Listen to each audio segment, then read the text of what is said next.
boys. Let's go. Hey, you niggas trying to beat it up, Joe?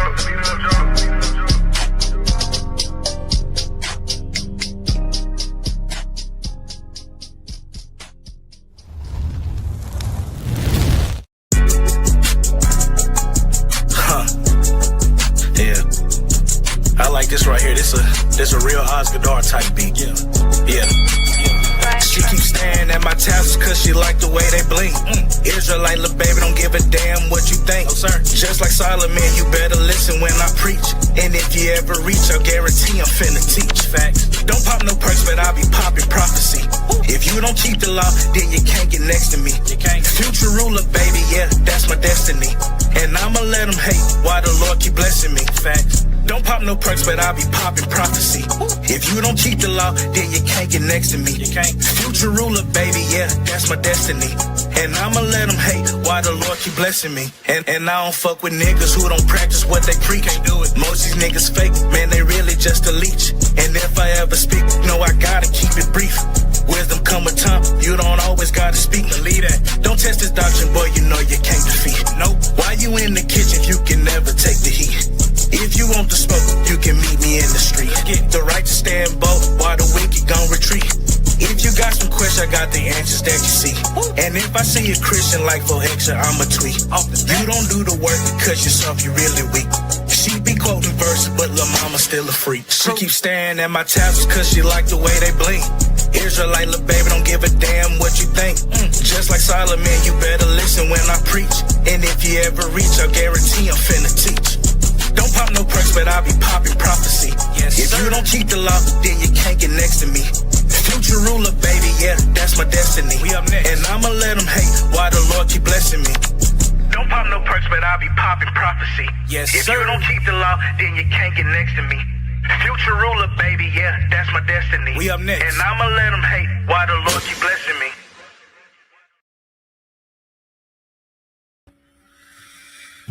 Ooh, yo, shalom. Let me see something. Hold on. We gotta fix that. There we go. Do it like this. Am I tripping, people? There we go. I'm gonna start it off. Boom. So shalom, people. Right? This Space City Just Run coming with y'all. We got a lesson coming out. You feel me? You know, the Son of Perdition being revealed, man. Right? We're gonna go through this lesson, right? Got a lot in store for us, or like a lot in store for y'all coming out tonight. There's some key information, some spiritual information, powerful information being brought out, because we have to be the watchmen for our people, right? That's what we're called to do. Let me see something. Through the spirit and power of Yahweh Shem Yahushua, right? Let me see something. I'm trying to get mine. There we go. So boom, I'm gonna bring up Micah Allah, right? I'm tripping. So boom, right? When we read the scriptures, right, we see something about the son of perdition, right? A sinful man, right? When you look into the world today, what's going on? Let me see. I'm gonna bring this back down before we start. When we look in the scriptures, right, of what's going on in today's time, or you got these Epstein files coming out. You understand what I'm saying? You got these wars and rumors, of wars, man. We almost about this thing, right? So we have to stay locked in, get right with the Most High God. You understand what I'm saying? And really get our spirits right? But start it off, right? We're gonna go to 2 Thessalonians chapter 2. Let me see. Mike Allah, you can start at the top, and we're going to read down to 3. Book of 2 Thessalonians 2 and verse number 1. Now we beseech you, brethren, by the coming of our Lord Hamashiach Yahushua, and by our gathering together unto him. See, so when you start thinking about Paul, right? Paul is writing this letter, right? He's really giving an end time breakdown for the most part. He's giving a summary of what's going to be happening in that end time. Keep going.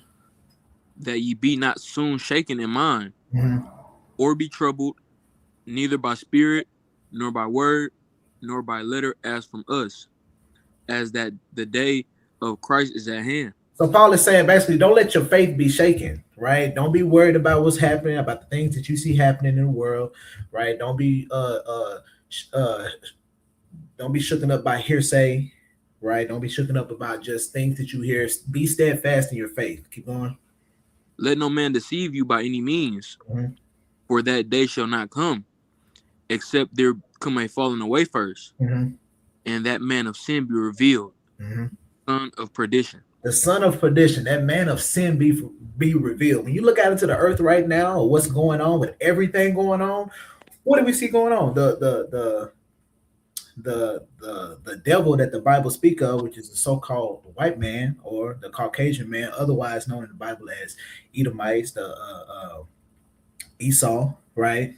Who the Lord says is the border of wickedness. We have to understand everything that's being shown right now in the earth, right? These, like I said, these Epstein files.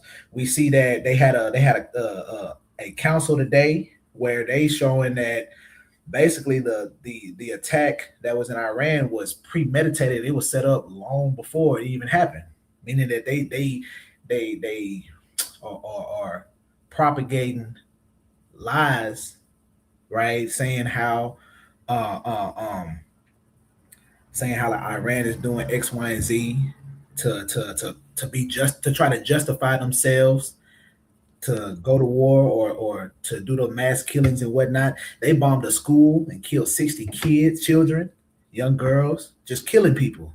Right? Keep going. Con. Who opposeth and exalteth himself above all that is called God or that is worshipped, Mhm.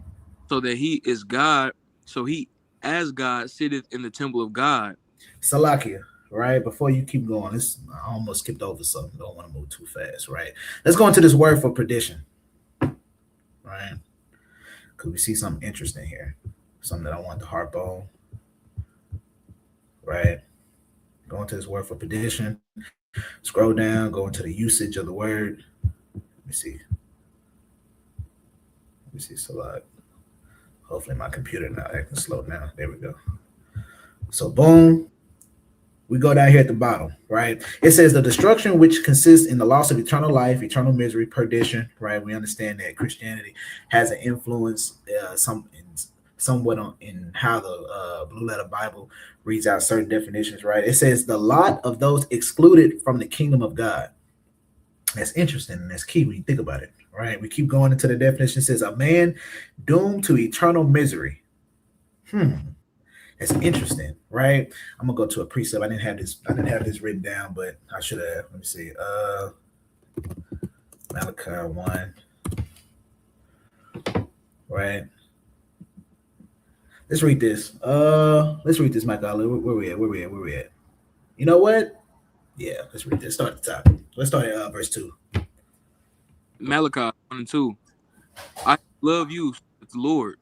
Yet ye say, wherein hast thou loved us? Was not Esau Jacob's brother? Saith the Lord. Yet I love Jacob, and I Right. hated and laid his mountains and his heritage waste for the dragons of the wilderness. All right, keep going.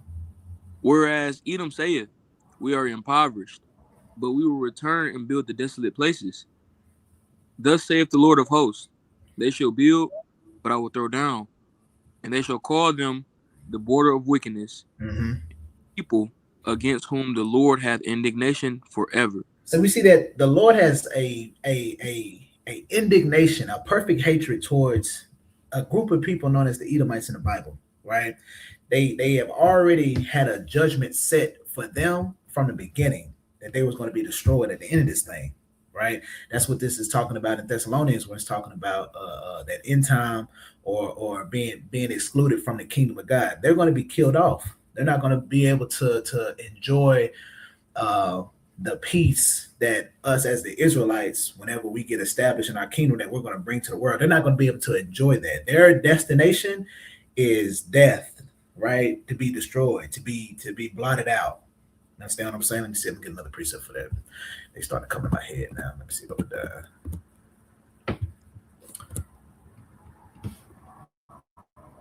Uh-oh. Let me see. Oh, yeah.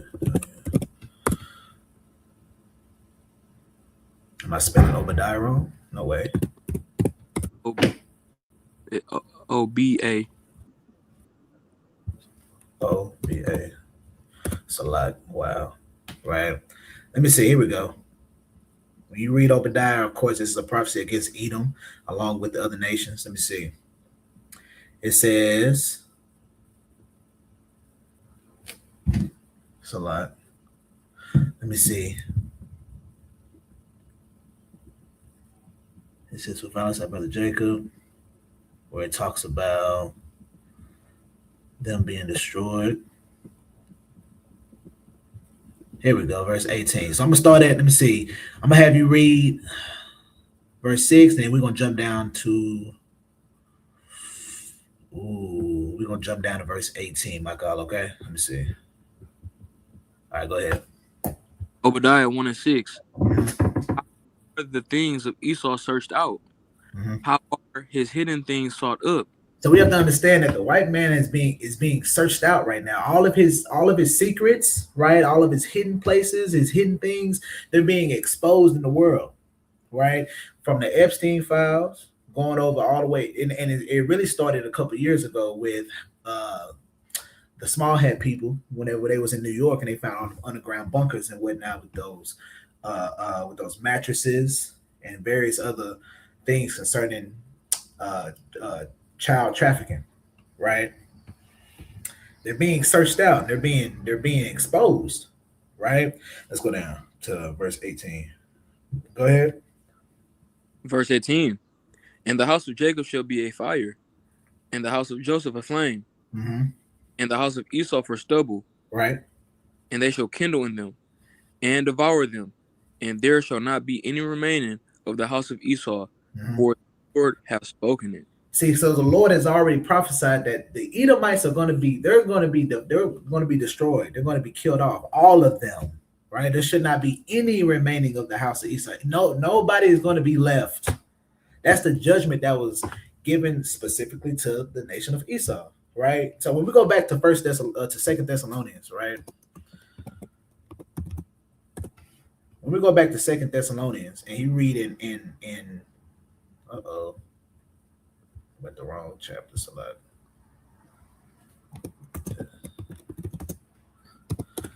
Second Thessalonians 2 and verse 3. It says that that man of sin be revealed, the son of perdition, the son of destruction, or the son of he that is to be destroyed. It is already written from the beginning that this nation of people was set to be destroyed.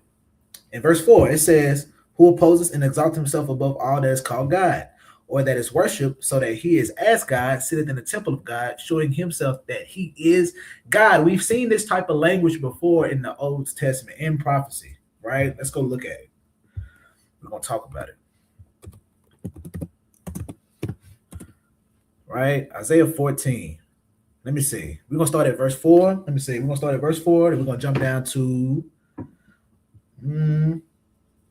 We're going to jump down to 12. Let me see. Yeah, we're going to jump down to 12. Yeah, we're going to jump down to 12. All right, Khan. All right, go ahead, Michael. We started verse 4. Isaiah 14 and 4. That thou shalt take up this proverb against the king of Babylon. Right. And say, how hath the oppressor ceased? The golden city ceased. See, because we have to understand that the golden city, well, first we have to understand who the king of Babylon is. Of course, we understand that this particular proverb, right, when Isaiah wrote it, he was talking about the king of Babylon, but we understand in prophecy or in end time language that this is also double speaking for that mystery Babylon to be, which is America, right? Babylon, or the king of Babylon, the ruler of Babylon, right, would be who? The so-called president. But now we're seeing, or that it's being revealed, that really it's been the quote-unquote small hat people, or the quote-unquote Jewish man that's been running America from the get-go. The wickedness that's in America, the propaganda, right? Which is also what we're going to go into, dealing with the philosophies and whatnot of this city or this nation, this kingdom, right? How has the golden city ceased? Meaning that this city is falling, just like Rome. What happened with Rome? divulged in all manner of wickedness from self-indulgence and whatnot that caused it to fall. When you look at America today, what's going on? Self-indulgence. People only worry about getting drunk, getting high, and having various forms of unlawful sex. It's wicked out here. It's getting crazy. You understand what I'm saying? Let's keep going. Matter of fact, keep reading from there. We're just gonna read it down. Keep going. Verse 5. The Lord hath broken the staff of the wicked Mm-hmm. and the scepter of the rulers. Right. He who smote the people in wrath with a continual stroke, Mm-hmm. he that ruled the nations in anger, is persecuted and none hindereth. Right. Keep going. The whole earth is at rest and is quiet. They break forth into singing. Yea, Right. the fir trees rejoice at thee, and the cedars of Lebanon, saying, since thou art laid down, no feller is come up against us. Mm-hmm. Keep going. But is moved for thee to meet thee at thy coming. It stirred up the dead for thee, even all the chief ones of the earth. It hath raised up from their thrones all the kings of nations. Mm-hmm. They shall speak and say unto thee, art thou also become weak as we? Art thou become like unto us? See, now that the nations are starting to see that America isn't all this cracked up to be. You understand what I'm saying? America is not this oasis of a nation to be at, right? You come over here, they don't take care of their own people, right? This is a capitalistic society, meaning that they only the way that you prosper in this society is finding the best way to get over on somebody else. As long as it benefits you, it's cool. People are starting to see that the world is well. Actually, I take that back. The world already knew that. As far as from the other side of the world, they knew that America wasn't no good, right? It's now you have the American people starting to actually realize how corrupt and how messed up their government and whatnot is. But it's already too late. It's a snowball effect happening at this point.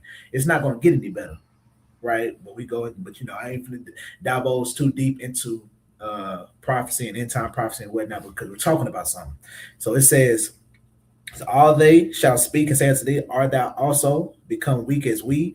Art thou become like unto us? Because everybody's getting pumped up now. Nobody is scared of America anymore. That facade, that dream, that title that they hold or that they held, that's fleeting, right? Keep going.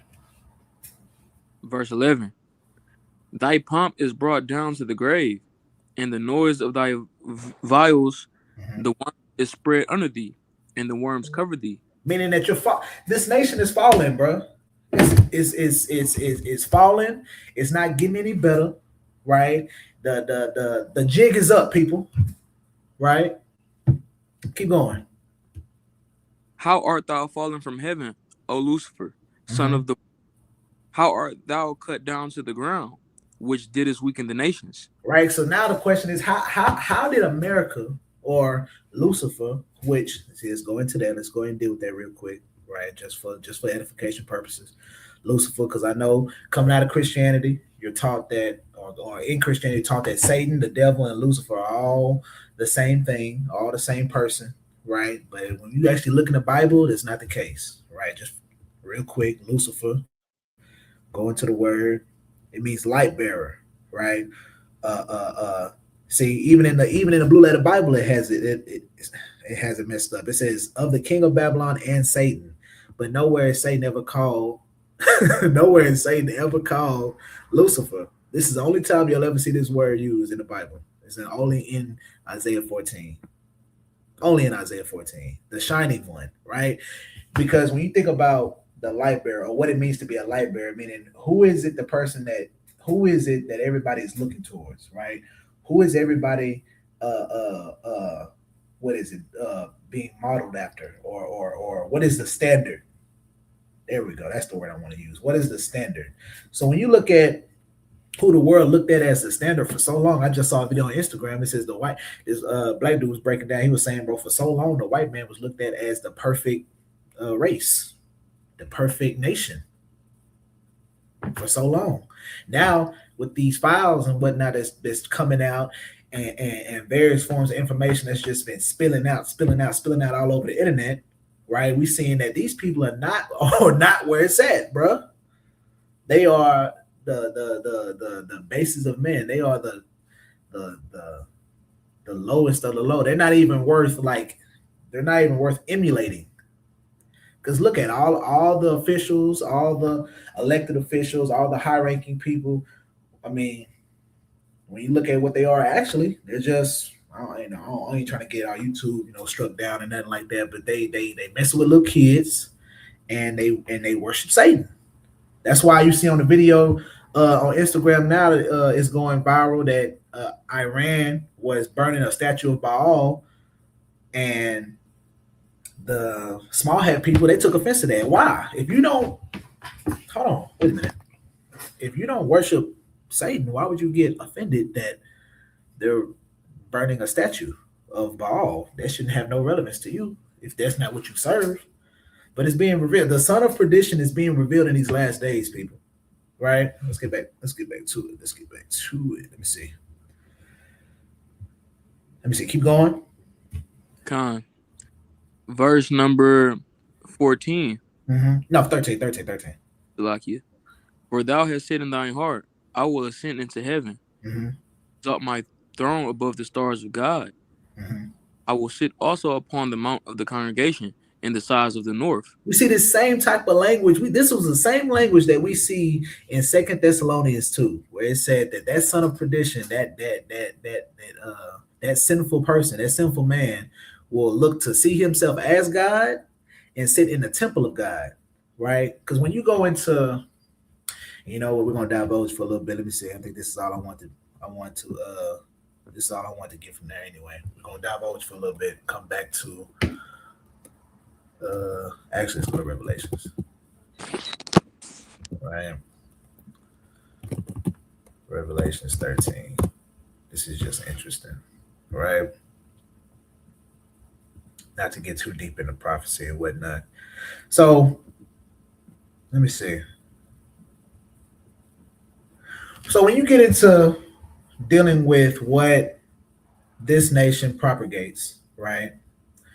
They look to make themselves as God, to try to even go as far as explaining the things that God has done, i.e. creation, right? That's why they came up with the evolutionary theory, thinking that we came from, first it was we evolved from primates, right? Or first it was we evolved from bacteria for over millions of years. Then they say that we came from monkeys, but yet we have yet to see any ape, any primate in the middle of a transition to becoming a quote unquote a Homo sapien or a they say that first they said that black people came from Neanderthals, but when they found out that they were the only people that had Neanderthal DNA, they stopped wanting to look at Neanderthals as being being just idiots or being stupid people. They wanted to say, oh well, the Neanderthals were the one that found fire. I'm like, see, look, you know what I'm saying? It's propaganda, right? Let's get this. Let me see. We can start at Revelations 13 and 4. Let's start at 4. We're gonna read down to 6. Revelation 13 and 4. Worship the dragon which gave power unto the beast. Yep. And they worshiped the beast, saying, Who was the beast? Who was able to make war with him? There was given unto him a mouth speaking great things and blasphemies. Power was given unto him to continue 42 months. So these great things and these blasphemies, right? That goes into the ideologies, the philosophies, and the sciences of Rome, right? That's really all where it comes back from. They emulate the image of Rome, or the image or the Renaissance period, right? That's when white people came back into power. That's when the so-called Caucasian man came back into power, right? They emulate, or that is the philosophy. That is the blasphemies and the great things that this beast, who is America, right, is speaking. The dragon being Rome, the beast being who the world knows as America today, right? Meaning that power that was given to the beast, well, that was the influences, the ideologies, the sciences, and whatnot, the art of Rome. That's why everything, when you look, just to put it on a base level, when you look out into the world, when you go to a bank, right, what do they have? Columns, right? What are these columns? Where do they get the inspiration of the columns from? Or like from how they even build the courts, right? The Supreme Court. That's from Rome. These ideologies and whatnot. So basically, all this is saying, I'm saying all that to say, right? When America pushes these, how they propagate their image is through their ideologies, right? Their philosophies. Do as thou wilt, right? YOLO. Uh, um, they propagate same sex lifestyles or same sex marriage lifestyles and whatnot, homosexuality, right? Same thing Rome did. When you think about Rome and how they uh, going all the way into celebrating their feast days or holidays and whatnot, every holiday, almost every holiday that you go into in history, dealt with them either getting drunk, having orgies or having sex, and partying. That's Saturnalia. That's Bacchanalia, Feast of Bacchus for my people in New Orleans. That's Mardi Gras. I know y'all just got through celebrating that. Y'all people need to repent, right? That's all that. So keep going, my dog. We can go to verse 6. Con. And he opened his mouth in blasphemy against God, Mm-hmm. blasphemed his name and his tabernacle, Mm-hmm. and then dwell in heaven. Because what did they do? They made themselves. They got to the point to where they made themselves, and they what is it called? I call it replacement theology. They have taken our name, or they have blasphemed God, blasphemed His name and His tabernacle, right? His people. They blasphemed His people by doing what? Taking their name and making us a reproach, right? Making us the laughing stock of the world, a spectacle into the world, and want to call themselves the children of God. But when you look at what they got going on over there, is what? It's nothing but just wickedness.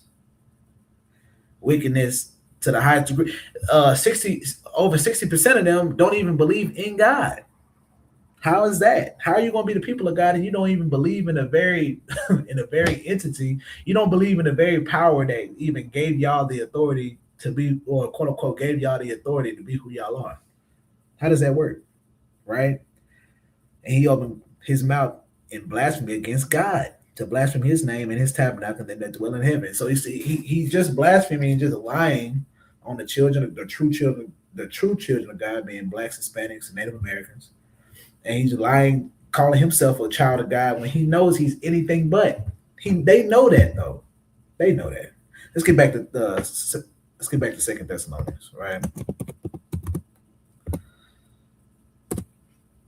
I should put 2 Thessalonians 2. I don't know why I keep doing that. It's a lot. All that my stuff.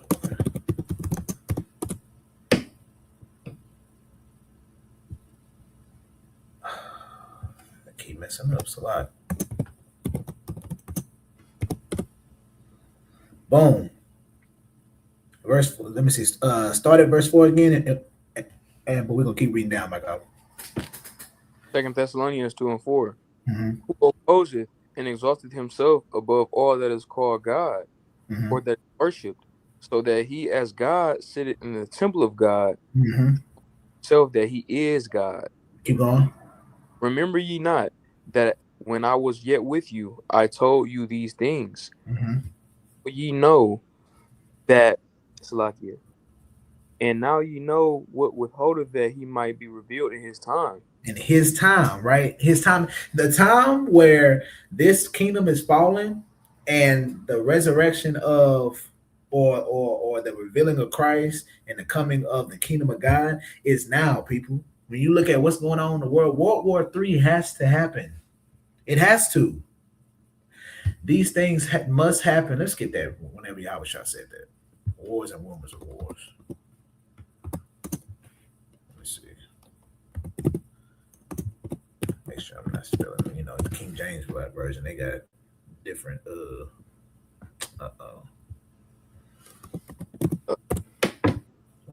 Was that Matthew? What 25? Or am I tripping? She. I'm just gonna. There Here it we is. go. There. Matthew 24:6. Go ahead. Matthew 24:6. And ye shall hear of wars and rumors of wars. See that ye be not troubled, for Mm-hmm. all things must come to pass, but Mm-hmm. the end is it. It's not yet, people. Right? All these things have to come to pass. The man of perdition being revealed, the son of perdition being revealed, right? The wars again. I mean, these wars and these rumors of wars happening, right? Don't be troubled. That's why I said that in that's the Second Thessalonians 2:2, or like at the top it said, don't be troubled. Don't let your faith be shaken. It has to happen. These things have to happen first. Even Howard Shaw said that. Keep going. For nation shall rise against nation, and kingdom against kingdom, and there shall be famines and pestilences and earthquakes in diverse places. Keep going. All these are the beginning of sorrows. This is just the beginning, people. Right? Kingdom against kingdom. That's why you see what Iran going against Israeli. You got Russia gearing up to back them up. Russia and China gearing up to back them up. Right? To go against NATO. That's BRICS going against. All these things have to happen, but you can't let your faith be shaken, though. You can't, because what needs to happen for us to get saved up out of this place is what we have to start keeping the commandments. You have to come back to the laws of God. Come back to the Most High God Himself. We have an avenue. We have Yahweh. That's why He came to die. He came to die so His blood could be used for repentance, so you could come back to the Most High God, right? Because look, time is ticking. It's almost time for us to get up out of here, people.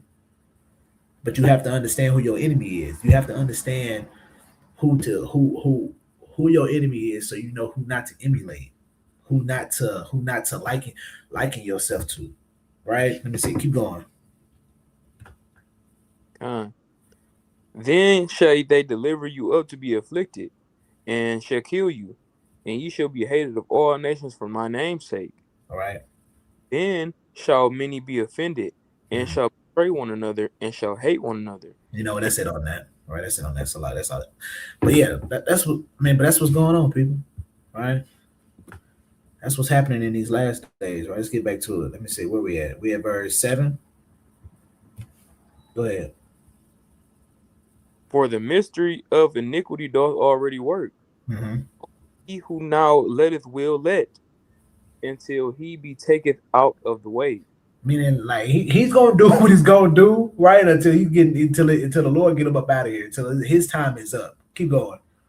And then shall the wicked be revealed, whom the Lord shall consume with the spirit of his mouth, and shall destroy with the brightness of his coming.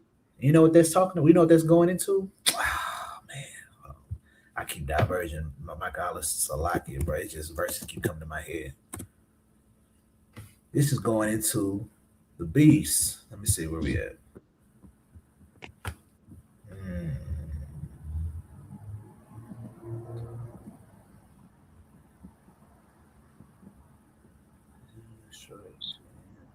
Let's start at verse.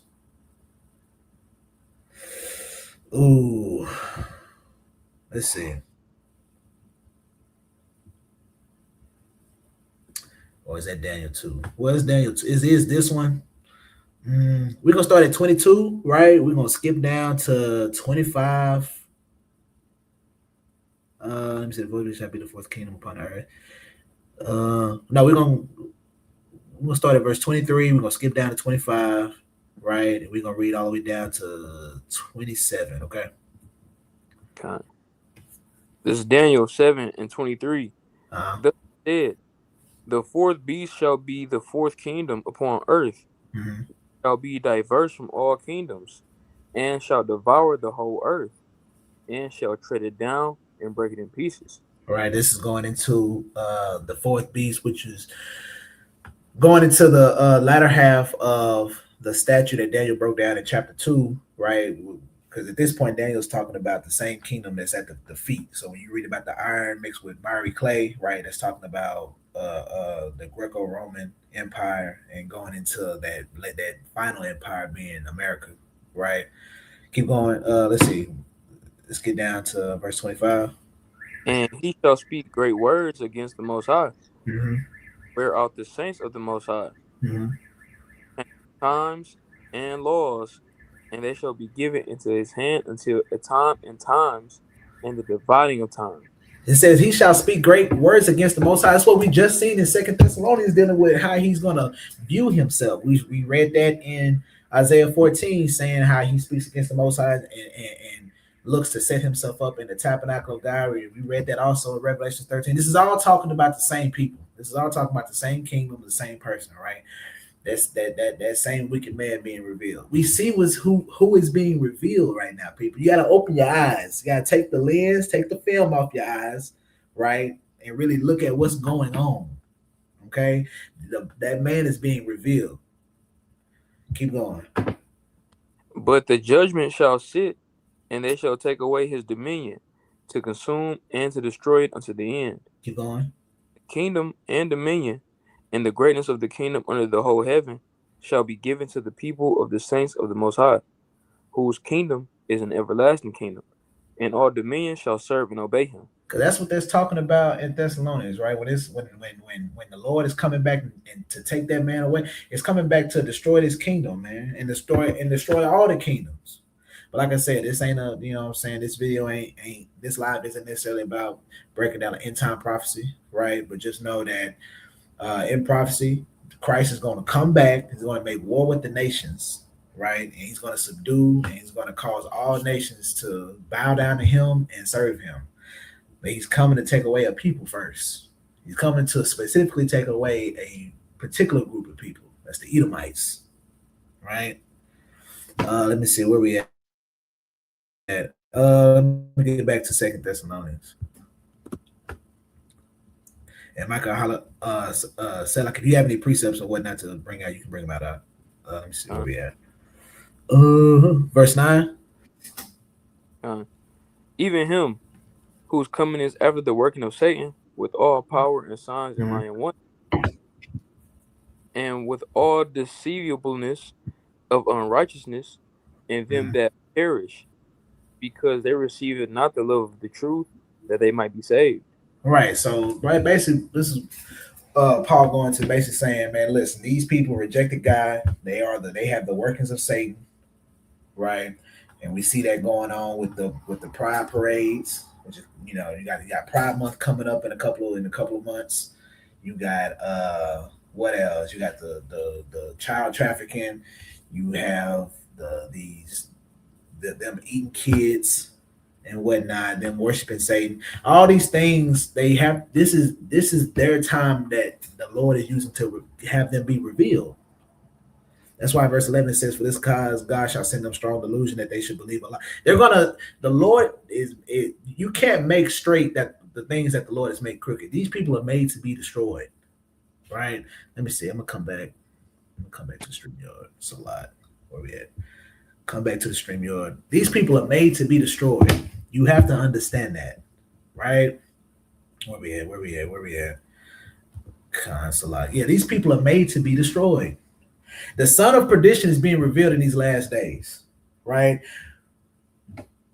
It's either you like the brother said. It's either, in other words, either you get right or you get left, right? Because ain't nobody. Look, listen. When Yahushua come back, ain't nobody being saved over here, right? Outside of the elect and those that are with the elect, or those that serve the elect, right? Meaning, or not serve, but like minister to the elect, right? Meaning the households of the elect. It could be brothers that just help out. You know what I'm saying?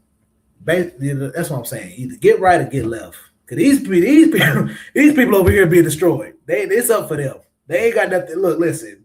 There is no saving so-called the so-called white man over here. He's done. Right? It's over with. All that is done. Okay? His wickedness is being revealed. You know what? I'm gonna get another verse. I'm gonna get another one. Tell y'all quiet, get on. Let me see. Is he here yet? Am I tripping? He's not ready yet. Okay, cool. It don't matter. Let's get another verse, Michael. Let's get into it. Let's see. Revelations 18. Let me see.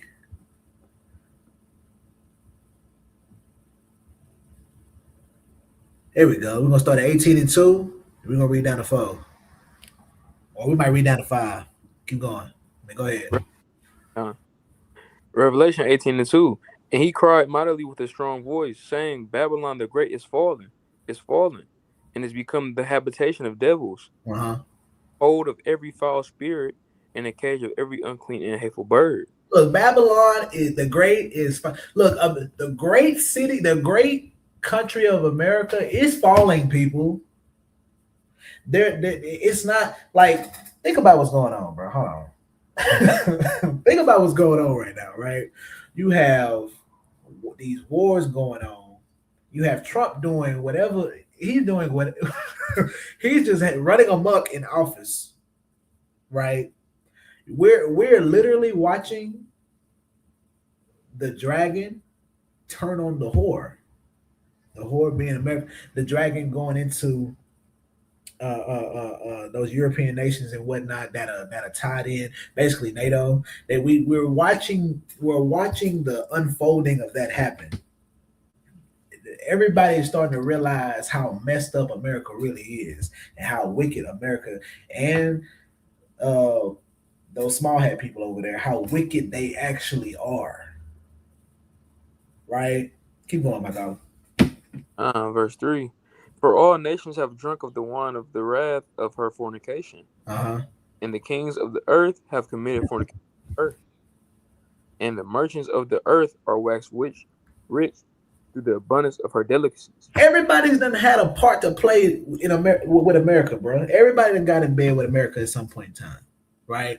It's just that now that they're being revealed to be the wickedness that they are, everybody's trying to act like they don't understand what's going on. Like, no, all nations have drunk of the wine of her fornication. Everybody has got a piece of America. It's just now, like you read in Isaiah 14, they're starting to realize they're not all that they're pumped up to be. Because now these nations are starting to have the same weapons of war that America has. America, see, at a time, there was a time where America, and you know what?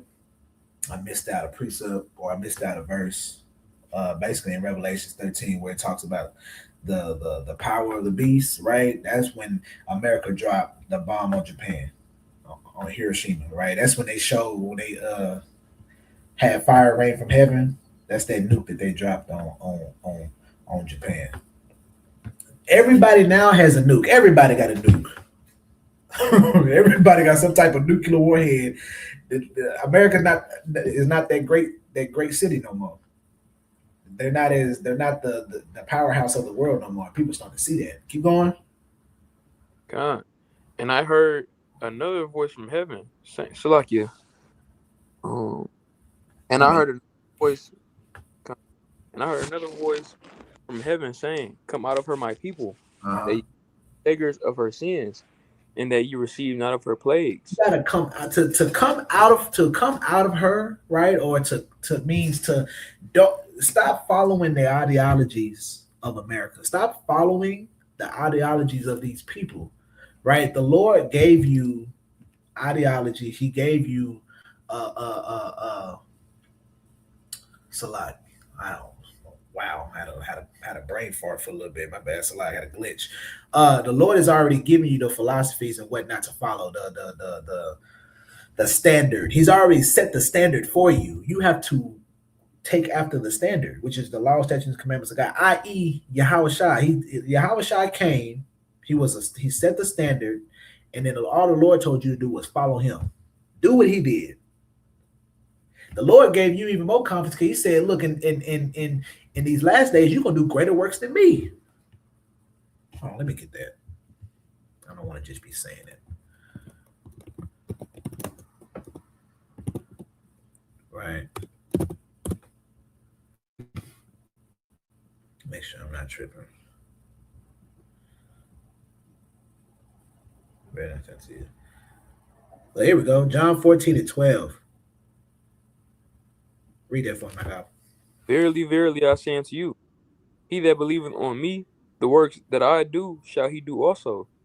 and greater works than these shall he do, because I go unto my Father. So the Lord, look, Yahweh Shai has already given you the ability to do great works. You got to believe on him. That's why he said, he that believeth on me, the works that I do, he shall do also, and greater works than these shall he do. You're going to do the things that I do, and then you're going to do greater works. But you got to believe on him. And what does that mean? To believe on, because to believe in something or to believe on something, right, means that if you really believe in that thing, whatever it tells you to do, you're gonna do it because your faith is in it. That's what your faith is. Your faith is the belief of, or the belief that Yahweh Shah came, lived a perfect life, died on the cross for your sins, so that you can live a righteous life. Not so you can go and do what you want to do, so that you can live a righteous life, have a chance to actually live a righteous life. Because if you like the vast majority of us that came into this truth, you weren't living a righteous life before you came into this thing. You was very much a wicked person, regardless if you want to put it at, oh well, look, I wasn't smoking. Okay, but you was celebrating holidays, you was celebrating Christmas, you was committing idolatry, right? Or if you want to say how for sisters and whatnot, well, like I wasn't out here just popping it, or just giving it out. Guess what? Were you celebrating the holidays? Were you smoking? Were you keeping the Sabbath? Were you keeping the commandments in general? No. Were you eating? Yeah, so I probably just go in the living room. Oh, my bad. Salak, my tripping. Oh, Go ahead, Salak. yeah. Verily, verily, I say unto you, he that believeth on me, the works that I do, he shall do also. For greater works than these shall he do, because I go unto my Father. So the Lord, look, Yahweh Shai enabled us to be able to do greater works than him. We just have to come back to the most. We just have to come back to the Most High God, bro. Really repent. We're in them last days, people. Need to watch and pay attention. Yahweh Shai, my bad. I said Yahweh Shai. Yeah. Yaquab, you ready? Yes, sir. It's finna get hot, man. All right, Con, I'm finna go ahead and pass it over to you. Con. Let me see. I'm gonna drop down. I'm gonna drop myself down. All praises. Let me add my presentation screen. 1 second. There we go.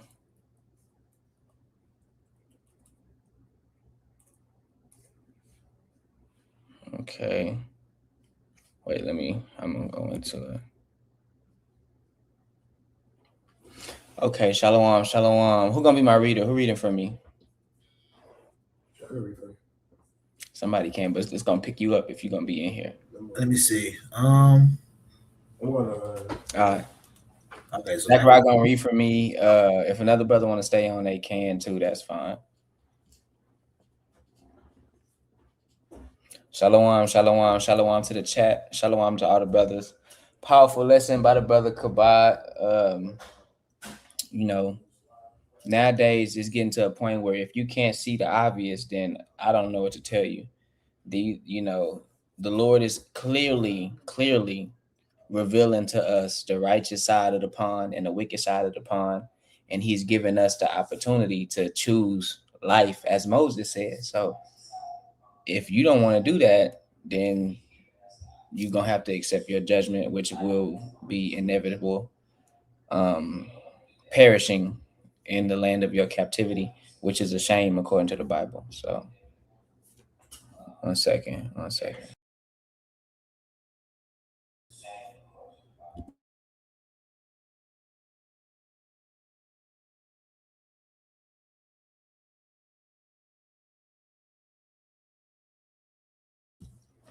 Yeah, Salakia. So yeah, great lesson. It's so powerful. I be so happy when I watch brothers do the work and they teach the commandments of God and they put their brick in. Because it's a lot of brothers who got a lot to say, but don't never do no work. You know what I mean? It's a lot of brothers who make excuses about why they don't do the work. And I understand that holding camp and teaching is not for everybody. We understand that, and we just be happy for brothers to keep the commandments. But if you respectfully, if you're not somebody that's risking it all, risking it for the biscuit, then you should probably stay in your lane, right? And let the teachers teach, and then you could be a student and learn. But when you convolute the two, that's when conflict and strife comes into the ministry, all right? So Yeah, let me present this real quick. Let me add this to the stage. And y'all let me know if it's looking correct. That's correct. Okay, let me put it in the play option. I didn't want it to look like that though.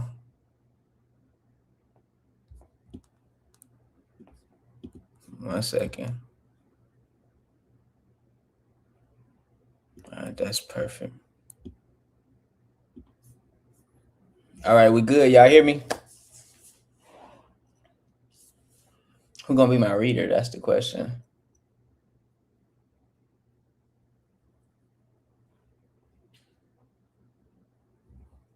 Who's that? That's Zachariah?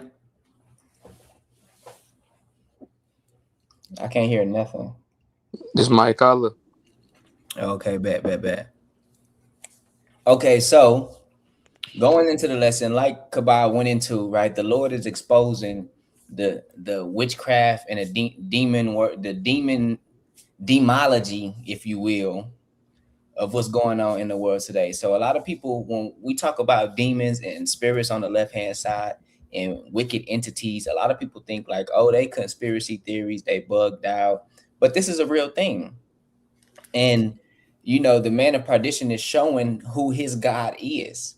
Now, the good thing for those who have understanding, you can say, well, if the devil is real, then that must mean that the Most High God is real, which he is, right? In fact, the devil works for God.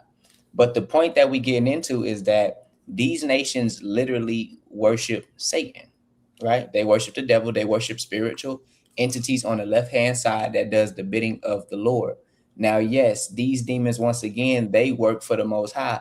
Nevertheless, they work wickedness through the actions of their favorite people. Just like God has a favorite people, the devil has a favorite people, right? Quote unquote. So we're going to get into it. Now, as you can see from the title, it says, behold the power given to Satan, right? We're going to be going into demonic knowledge, the occult witchcraft used for money, wealth, and power, right? Which you will see the Baphomet standing right to the next, or the picture of the Baphomet right to the next. And this is a deity or imagery of a deity in whom they worship, right? Okay. Slide 2 says, how did Europeans attain so much wealth, power, and fame if they were known to be base men of the earth? And that's such a true statement, because anybody who understands history would know that, yes, Europeans had somewhat of a structure in Petra, but they were plagued with a rise and a fall situation, just like ours were, right? When we came into rulership, their rulership or their power structure was toppled. And whenever we sinned against the Most High God, they came back into power and our rulership was toppled, because we are literally the righteous twin brother and they are literally the evil twin brother. Our destruction and their empowerment is synonymous, and vice versa. Okay. It says, within this presentation, we hope to inform our audience of the sinister path to rulership taken by modern and ancient Europeans. And we're going to get into that. All right. Somebody get me Ephesians 6. Go ahead. Real quick, press play Yaquab on your PowerPoint, and you don't have to worry about being seen, because it's going. Yeah, there you go. Okay, let's get it. Somebody give me Ephesians 6 and 10. Con. Go ahead, Zachariah. 6 and 10 through 13.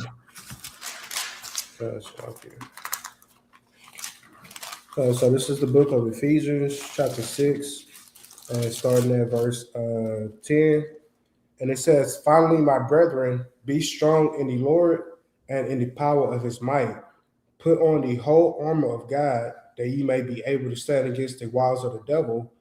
For we wrestle not against flesh and blood, but against principalities, against powers, against the rulers of darkness of this world, against spiritual. Keep going. Against spiritual wickedness in high places. Exactly. And the point of that is to show you that, you know, as human beings, we look at everything from such a three-dimensional level, but there's things going on in this world that the Lord have blinded us from seeing. You know, when you do certain things, there are spirits attached to those actions. When you watch certain material, when you commit certain acts in this world, there are spirits that are attached to these things, right? That's why you could be programmed via the media that you consume, the music you consume, because it's energy within everything.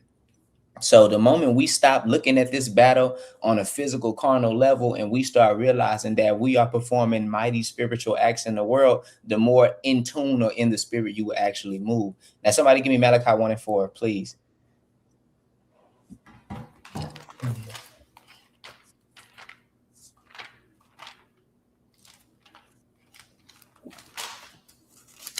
Now, this is the book of Malachi, chapter 1 and verse 4. It says, whereas Edom said, we are impoverished, but we will return and build the desolate places. Thus saith the Lord of hosts, they shall build, but I will throw down, and they shall call them the border of wickedness, and the people against whom the Lord had indignation forever. So we know that, we wrestle not against flesh and blood, but against principalities, spiritual wickedness in high places. And we know that Edom is called the border of wickedness. So when it says that we wrestling against this spiritual wickedness in high places, not only is it talking about the elite or the aristocracy of the Dukes of Edom, but it's also talking about the spiritual beings that they worship, adhere to, and reverence. So we have to understand that it's not just Billy Bob down the street, but we have real deal powerful enemies in this world that have been given a certain amount of authority to cause chaos and destruction and evil in the world. So we have to put on the whole armor of God and acknowledge the fact that we have some powerful enemies, man. All right. Now I'm gonna read this. This is I forgot to put scripture. This is Revelations 13:4. It says, and I stood upon the sand of the sea and saw a beast rise up out of the sea, having 7 heads and 10 horns, and upon his horns 10 crowns, and upon his heads the name of blasphemy. And the beast which I saw was like unto a leopard, and his feet were as the feet of a bear, and his mouth as the mouth of a lion. And the dragon gave him his power and his seat and great authority. And I saw of his heads as it were wounded to death, and his deadly wound was healed. And all the world wondered after the beast. And they worshiped the dragon, which gave power unto the beast. And they worshiped the beast, saying, who is like unto the beast? Who is able to make war with him? So A, it says they worship the beast. And B, it says they worship the dragon that gave power unto the beast, right? Now, that word dragon in the blue letter is G1404, right? And it states that word means a dragon, a great serpent, a name for Satan, right? So the scripture clearly tells you that this people group literally worships Satan, or the people that reverence the beast are going to be worshiping Satan knowledgeably or unknowingly. Regardless, that's who their God is. That's why everything you see in America is paganism, right? Your birthday. Who knows that celebrating your birthday is the highest holy day in the religion of Satanism? Most people don't even know that. That's the highest holy day, is the reverence of self, because in their religion, they believe you are literally God.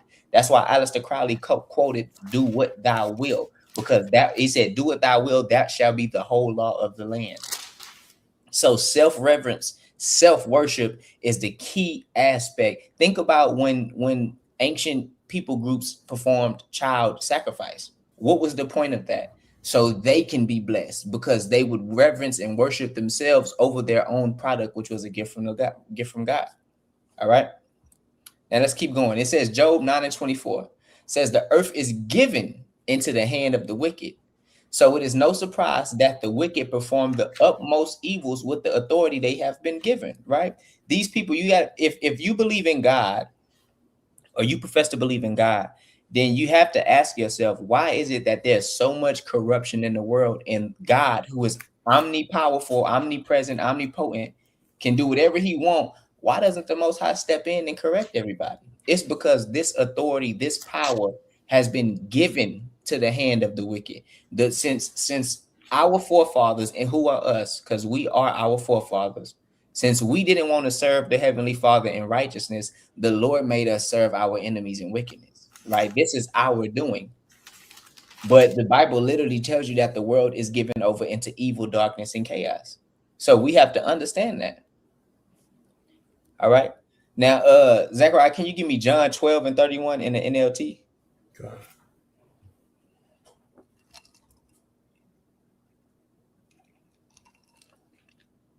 All right, so this is the book of John, chapter 12, and verse 31 in the NLT. And it says, the time for judging this world has come when Satan, the ruler of this world, will be cast out. It says Satan, the ruler of this world, will be casted out. So who is ruling the world? Satan. What people group are in control of literally majority of the world? What people group have the most wealth, the most economic resources, the most military bases, the most land mass, the most everything, the most nuclear bombs, the most governments?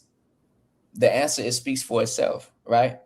So if Satan is the ruler of this world, then naturally the people at the top of it would be reverencing who? 1 equals 2. It's not hard to understand. Give me 2 Corinthians 4:4. This book of 2 Corinthians chapter 4, verse 4 in the NLT. It says, Satan, who is the God of Satan, who is the God of this world, has blinded the minds of those who don't believe.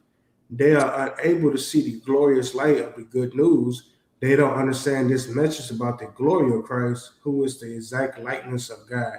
It says Satan, who is the God of this world. That word in itself, I should have got it in the blue letter. That word is a sense of power and authority, right? The spirit of Satan is not some bum, right? He's not some low-level bum in the kingdom of heaven. In the book of Job, Satan presented himself like it was nothing. Satan got some status, right? And he is right now, he is the current God of this world. And it also says he has blinded them. Why? Because everybody is worshiping the people group that actually worship Satan. And then you'll say, okay, Yaquab, we don't worship that people. We don't worship those people. But you do, because your angels look like him, and your Messiah looks like him, and your God looks like him, and everything righteous looks like him. No other nation, you don't go to Asia and Asia has a white man, a Asian man doesn't worship a Buddha that looks like a European. An Indian man doesn't worship a Vishnu that looks like a European, right? An African, hey, I'm kind of bugged out, but you get what I'm saying. The Arab man don't worship Allah that look like a European. But when you move here to America, what's the status quo? You drop your religions and whatever your culture is and whatever you believe in, and you get down with white Jesus. That's why an Asian will come over here and won't speak a lick of English, but they'll celebrate Christmas. What do you know about Santa Claus? Right? You're supposed to be celebrating the Chinese New Year. You got a evergreen tree in your living room. Blatant paganism. And you of course, all of it is paganism. But the point is that they give up their God and they come here and they embrace the God of America, which is Satan. All right. Give me Ephesians 2:2, please. The book of Ephesians chapter 2 and verse 2. And it says, you used to live in sin just like the rest of the world, obeying the devil. Oh, doing what? Obeying the devil. And that's why Satan is the God of this world, because that's who everybody obey, the devil. That's why everything is so carnal. Nobody has a spiritual sense of right and wrong. The law of the land is do what thou wilt. If you feeling, built up, go do whatever you got to do to get rid of that pressure. What he said, I got some pressure built up. You heard me? If you feeling like you want to get high, go get high. If you want to hit the strip club, go hit the strip club. If you want to drink yourself to death, then damn it, if you got the money, get it done.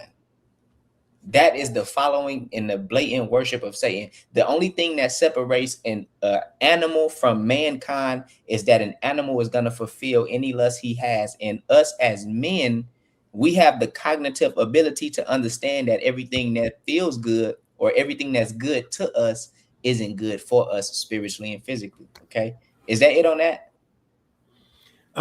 It's like it says, you used to live in sin just like the rest of the world, obeying the devil, the commander of the powers in the unseen world. The commander. Remember when I said Satan is not some bum in the kingdom. Satan got some status. It says the commander of the powers in the unseen world. Right. So, yes, we are fighting against evil, but that the source of that wickedness is coming from the Most High, because we are the ones who failed to establish righteousness in this world. Okay, now give me John 8:44. You want that in the KJV or NLT? KJV is fine. Okay. So it's the book of John, chapter 8 and verse 44. It says, ye are all, it's like ye are of your father the devil, and the lust of your father shall ye do. He was a murderer from the beginning, and abode not in the truth, because there's no truth in him. When he speaketh a lie, he speaketh of his own, for he is a liar and the father of it.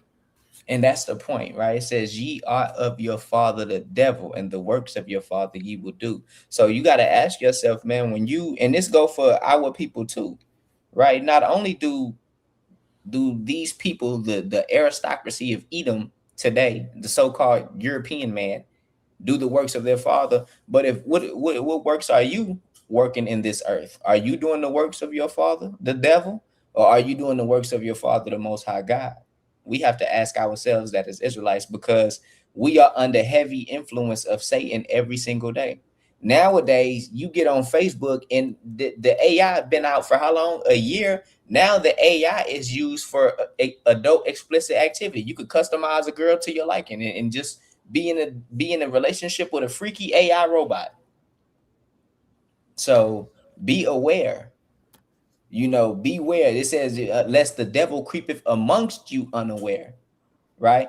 Because you brothers in the truth, you don't get so arrogant that you think that a demon can't jump on you. All right. Now it says Luke 4:1. I'll read this one. Luke 4:1. And Jesus, being full of the Holy Ghost, returned from Jordan and was led by the Spirit into the wilderness, being 40 days tempted of the devil. And in those days he did eat nothing. And when they were ended, he afterwards hungered. And the devil said unto him, if thou be the Son of God, command this stone that it be made bread. And Jesus answered him, saying, it is written, that man shall not live by bread alone, but by every word of God. And the devil, taking him up into a high mountain, showed unto him all the kingdoms of the world in a moment of time. And the devil said unto him, all this power will I give thee, and the glory of them, for that is delivered unto me, and whomsoever I will give it. So what does this mean? It means that Satan has the authority and the power. He has the green light from the Most High God to bless you. Satan can bless you, right? As you can see in the picture, that's such a great example. When you see all these entertainers with all this Masonic, occultic, symbolic imagery, right? The woman is half naked everywhere she go. Go look up an Indian pop star. She don't got to get naked to get a record deal. But the Black and Hispanic woman, you want to be a rapper, you want to be an entertainer, you want to be an athlete, you're going to have to close your mouth, say what we tell you to say. A white woman, nobody, right, got on a live broadcast and told LeBron James, one of the most successful, talented athletes to ever live, to shut up and dribble. Who said anything about that? Nobody. Why? Because all these things that are given to us, the superstardom, the wealth, the fame, the prosperity, it's not of God. If you're not keeping the commandments of God and you're blessed in this world, you are not blessed by God. That's the bottom line. That's why the scripture tell us don't be envious of the wicked, because we know that the wicked are going to be blessed, because this whole world is being ran by, of course, the Heavenly Father, but it's under the tutelage of Satan right now. I got a precept. Go ahead, God. God, this is the book of Sirach, chapter 20 and verse 9. They said there is a sinner that there's a sinner that had good success and evil things, and there's a gain that turned into loss. Exactly. So it's not like every sinner gonna be in a bum. If anything, it's the opposite right now, right? To do evil is to be successful. A brother told or a co-worker of a brother we know told him, hey, listen, man, if you want to become successful in this industry, you're gonna have to sacrifice something. What does that mean? And that could be your behind if you want to be to a certain level of success. That could be your integrity, your morals. You don't know, that could be a family member, right? So, when these brothers, these entertainers and things like that come out and they say, I sacrificed my mom. You know, I sacrificed this. I did. Yeah, it's the same thing. Why do you think with these files that's coming out, why do you think the FBI fails to prosecute them? Because of the blackmail. Why? What blackmail? The blackmail, the evidence of those sacrifices that these politicians make to get the position that they're in. You don't just see Satan don't just bless you. It's a catch. He needs to bless you, and he bless you, and he make you swear your loyalty, and he hangs something over your head that make you never want to switch up on him. That's how these things work. So no, it's not a conspiracy that the powers that be are literally into satanic worship. It's very much so true. All right. Okay. This is the book of James, chapter 3 and 31 in the NLT. It says, are there any of you who are wise and understanding? You are to prove it by your good life, by your good deeds, performed with humility and wisdom. That's how you show the Lord that you're wise and understanding, right? You know why Solomon was blessed with a vast amount of wisdom? Because when the Lord asked Solomon, anything you want, Solomon could have asked for women. He could have asked for wealth and fame and riches. He could have asked for a long life. Solomon asked the Most High to make him wise so he may do right by his people and guide his people correctly. And that's why the Lord gave Solomon wisdom, riches, fame, wealth, and women, all of the above, because he showed his good intention through his deeds, right? Or through what he asked for. It says, but if in your heart you are jealous, bitter, selfish, don't sin against the truth by boasting of your wisdom. Such wisdom does not come down from heaven. It belongs to the world. It is unspiritual and demonic. And that's how you can always tell when a certain people group get their knowledge, information, and understanding from Satan, because it's jealous, bitter, and selfish. It's all about greed, lust, and obtaining things that is not your own, i.e. political conquest, i.e. manifest destiny. That's where that wisdom comes from, right? You know, they say Christopher Columbus would shock the world because everybody thought that nigga was going to fall off the edge of the earth. What drove him to keep going, even though the thought was he going to fall off the earth? It was bitter, jealous, envy, and greed. He wanted to come to America to get gold and riches and wealth and fame. That was the point of it all. That was the source of his wisdom from Satan. Right? And yes, it's prophetic, but Satan is the spiritual force that drives a certain people group to perform these actions and to fulfill this prophecy ordained by the Most High God. All right. So this is Job 21:7. It says, why do the wicked live, become old? Yea, are mighty in power. Then I'm going to jump down to 13. It says, they spend their days in wealth and in a moment go down to the grave. Therefore they say unto God, depart from us, for we desire not the knowledge of thy way. And that's what they say. They say, get away from me.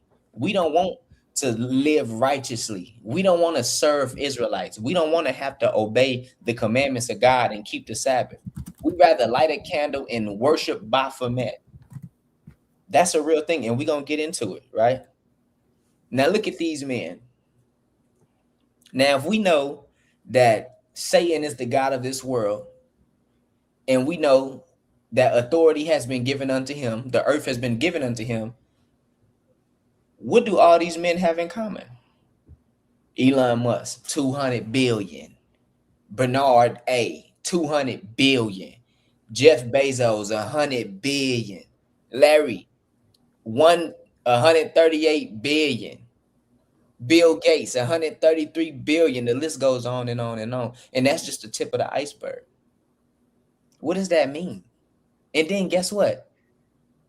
A certain people group who only make up about 0.2 to about 0.5% of the whole entire human species make up about 10 to 15% of all billionaires in the world. Ain't that strange? So you got to put two and two together, right? We'll keep going. These men have been appointed by Satan, a servant of God, might I add, to do the Lord's bidding. Some say, what bidding? They have been tasked with amplifying wickedness in the earth via indoctrination, subconscious programming, media propaganda, and sorcery. So when you see Bill Gates and these guys at Pfizer or Pfizer working on these vaccines that sterilize black women, that increases your chances to have autism by 25%, you know, that makes you infertile and things of that nature. Yes, the Lord is doing that to this world because this world is evil. You think God is God love this world? Christ told us not to even pray for the world. We are enemies of this world. And we have to keep that in our spirit at all times and understand that we are not of this place. This place is a product of our failure. All right. And there you have it, the aristocracy. And it's the same spirit today, right? Luca's sake, you know, being happy and merry and the finest, the delicacies. And how did they attain all those things? Through your suffering, right? Through your suffering. This is I can't believe I keep forgetting to put my Bible verses. This is Revelations 18:1, I believe. It says, and after these things I saw another angel come down from heaven, having great power, and the earth was lightened by his glory. And he cried mightily with a strong voice, saying, Babylon the great is fallen, and become the habitation of devils, and the hold of every foul spirit, and the cage of every unclean and hateful bird. And the light of a candle shall shine no more at all in thee, and the voice of the bridegroom and of the bride shall be heard no more at all in thee. For thy merchants were the great men of the earth. For thy merchants were the great men of the earth. For by thy sorceries were all nations deceived. And in her was found the blood of prophets and of saints, and all that was slain upon the earth. Now it mentions the sorceries were in her, and all were deceived by these sorceries, right? Going back into the occultism. And it's mentioning how the blood of the prophets and the saints would be there. Now, here is a form of their sorcery, right? Pay attention to that. Right now, we know what's what. We don't have to say what's what. That's a form of their sorcery, mass indoctrination to control your narrative. You know, the world has a saying, America lives inside of a box, because America only knows what our media tell us. Anything that's foreign is taboo to our brain because we are under a heavy mass cloak of witchcraft via the media. That's why it's called television programming. They're programming you visually, right? Common sense. And this is why it says the blood of the saints were there, because of this. Let's read this. The dogwood tree. This is 1908. This is after Emancipation Proclamation. That was 1865. This is about 40 years after. 40 years plus. Let's read it. This is only the branch of a dogwood tree, an emblem of a white supremacy. A lesson once taught in a pioneer school that this is a land of white man's rule. The red man once in the early day was told by the whites to mend his way. The Negro now, by eternal grace, must learn to stay in the Negro's place. In the sunny South, the land of the free, lets the white supreme forever be. Let this a warning to all Negroes be, or they'll suffer the fate of the dogwood tree. That's America for you. That's America for you. You know how Esau come with it. You in the kitchen making breakfast for his whole family. You crack an egg, he cut your face off, put it on his face, and then force his way into your wife while he's wearing your face. Who knows that Chainsaw Massacre was based off a real event? It was based off the plantation. That's where that comes from. Complete, utter, satanic, demonic, evil, cruel, malevolent entities that rule this world today. And that's what they will do to you if you don't protect yourself in the cloak of righteousness given to you by the commandments of God. Who knows what this is? That's the Trail of Tears, where our Northern Kingdom brothers was forcefully migrated. And if a woman was 9 months pregnant and she couldn't walk anymore, they would tie her to a tree, gut her like a fish, and stump the fetus head in, and then let her bleed to death as the caravan carried on walking for thousands of miles. That's why the blood of the saints is in this land.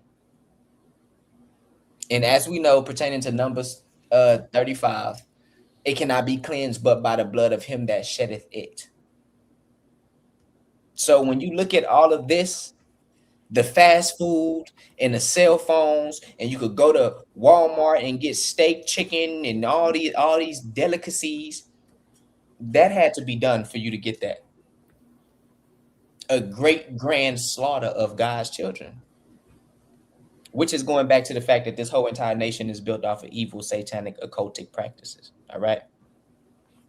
Now, 2 Thessalonians 2:10. This picture is kind of weird. It reads funny, so I'm just going to read the right side. It says, "And for this cause God shall send them strong delusion, that they all might believe not the truth, but had pleasure in unrighteousness."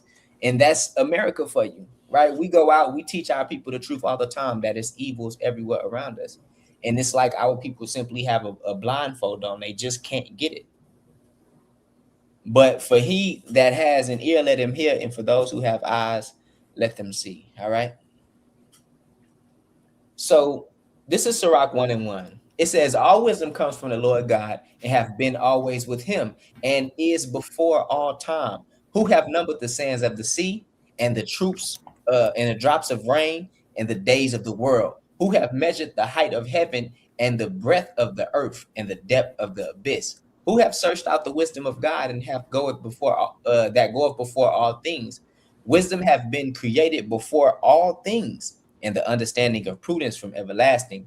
The word of God on high is the fountain of wisdom, and her ways are everlasting commandments." So the fountain of wisdom is everlasting commandments that we've received from the Most High God. Everything else is folly and destruction, man. All right. So you got guys out here talking about, oh, they astro projecting. You got to activate your kundalini and decalcify your pineal gland. All these niggas are bugged out, and all that information comes from spirits on the left-hand side. I'm going to tell you right now. All right. So Job 30:1 describes Esau as a base man, and wisdom comes from if we know Job 30 says Esau is a base man, and wisdom comes from keeping the commandments of God, how then does one who is referred to as the border of wickedness attain so much knowledge and technology? It would almost seem as if knowledge come from the Most High and you evil, it would almost seem like, you would be a caveman, as you were. But something changed along history. And that's why European history before Greece is rooted in mysticism, because they don't want you to know the truth about their heritage, right? This, like the brother Kabab brought up, this is what they want you to believe. Esau, he ooga booga with it. You feel me? He go from ooga booga to Skyping you on a laptop, doing a $100,000 transaction while you in Japan, he on the other side of the world talking to you on the phone. You don't find that suspicious? These nations that you see today, Persia, Iran, and the African nations, these nations were sophisticated long before the so-called European man. But for some reason, it just seems as if the European man is so much more technologically advanced. Something ain't adding up, right? Now check this out. This rapid advancement in knowledge is clearly due to a divine intervention of the Most High. This is Job 33:12. "Now this is the thing which thou art not justified. I will answer thee that God is greater than man. Dost thou strive against him, because he have not answered thee to all words? God speaketh once, and repeateth not the self same thing the second time. By a dream and a vision by night, when deep sleep falleth upon men, and they are sleeping in their beds. Then he openeth the ears of men, and teaching instructeth them in what they are to learn." Now remember this, right? It clearly says that the Lord can open up your ear and teach you something in your dream, right? Or while you're in a dream-like state, a vision, if you will. All right. And this is 1 Kings 22:19. "And he added and said, Hear thou, therefore, the word of the Lord. I saw the Lord sitting on his throne, and all the armies of heaven standing by him on his right hand and on the left. And the Lord said, Who shall deceive Achab, king of Israel, that he may go up and fall at Ramoth Gilead? And one spoke words of this manner, and another otherwise." And there came forth the spirit and stood before the Lord and said, I will deceive him. And the Lord said, by what means? So the Lord wanted to hear him out. He said, hey, look, I'm gonna trick him up, put him in a trick bag. And the Lord said, continue, tell me more. You feel me? And he said, I will go forth and be a lying spirit in the mouth of all his prophets. And the Lord said, thou shalt deceive him and shalt prevail and go forth. So the Most High can not only speak to you in what we perceive as dreams, but he can also have spirits deceive and lie to you as well. That's a fact, right? So when brothers be saying, oh, you know, somebody talk to me, hey, listen, man, I ain't gonna say ain't nobody talk to you, but I will say if you ain't keeping the combat, I don't think it was the Lord, my brother. All right.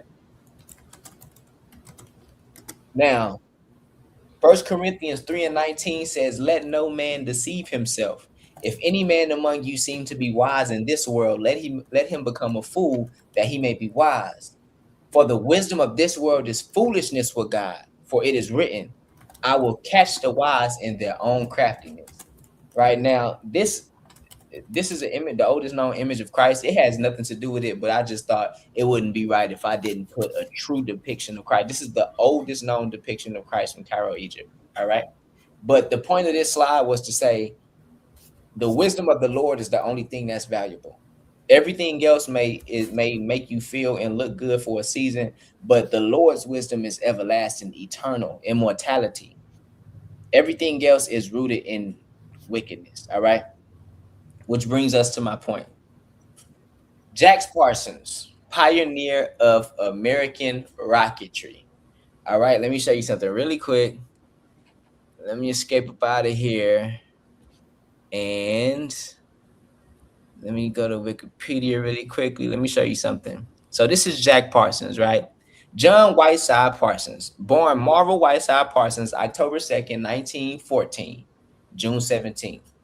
It says he was an American rocket engineer, chemist, a Thelemite occultist. Parsons was one of the principal founders of both the Jet Propulsion Laboratory and Aerojet.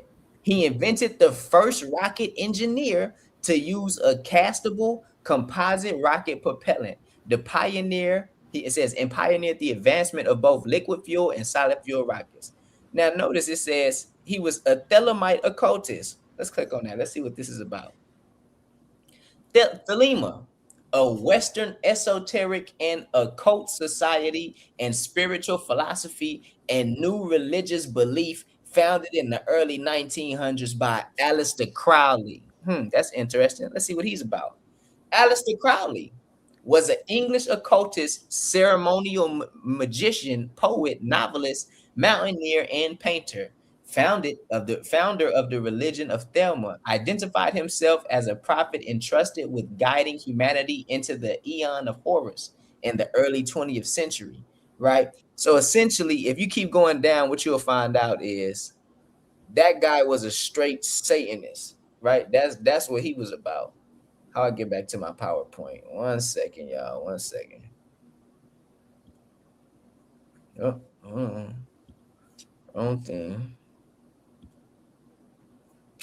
Bruh. I think you just had it. Nah, it's behind my screen. Hold on. There we go. Yeah, so this guy was the pioneer of rocketry. He created a combustible physical fuel for propelling a rocket, right? And he was a self-professed Thelemite or Thelemite, however you want to follow it, which is a religion made by Aleister Crowley, who we know was at one point the grand wizard of the Church of Satan. You can literally look it up. I could have read it for you in Wikipedia. I just don't feel like scrambling through all that, right? So, and we're going to use this as an example to show you that these people in positions of power, they all worship Satan. That's where they get their information from. That's why every single new invention that comes out ultimately leads to the destruction of this world. This man thought he was finna do some good and go to the moon. No, sir. What you're doing is you just created a way for your race of people to shoot intercontinental ballistic missiles at each other and blow the whole damn world up, lest the Lord stop him. Right? Let's read more about him. This is the actual book. This is an actual picture of the book I have right now. It's in my bag, right? It's strange. It says Strange Angel by George Pendle, published in 2005. Once again, this book is based on real actual events. It's not fiction. It's based off of real actual events. He was a real person. As you can see, I just looked him up on Wikipedia. This is the first page. It says most and guys, you're gonna have to work with me. I'm skipping through things because the book is so long that it will be hard for me to piece everything together. It'll take me too long. So just walk with me. It says most scientists of any standing leave a clear trail through their work and research, PhDs, published papers, articles, conference attendant, all carefully documented and easily traceable. But Parsons, the man who we're diving into, left little in the way of illumination. Despite statements given by former friends and acquaintances that Parsons studied at Caltech when pressed, neither the police nor the newspaper could find any official record of an education past high school. Some said that Parsons' most recent work before his death had been making special effects for the motion pictures industry.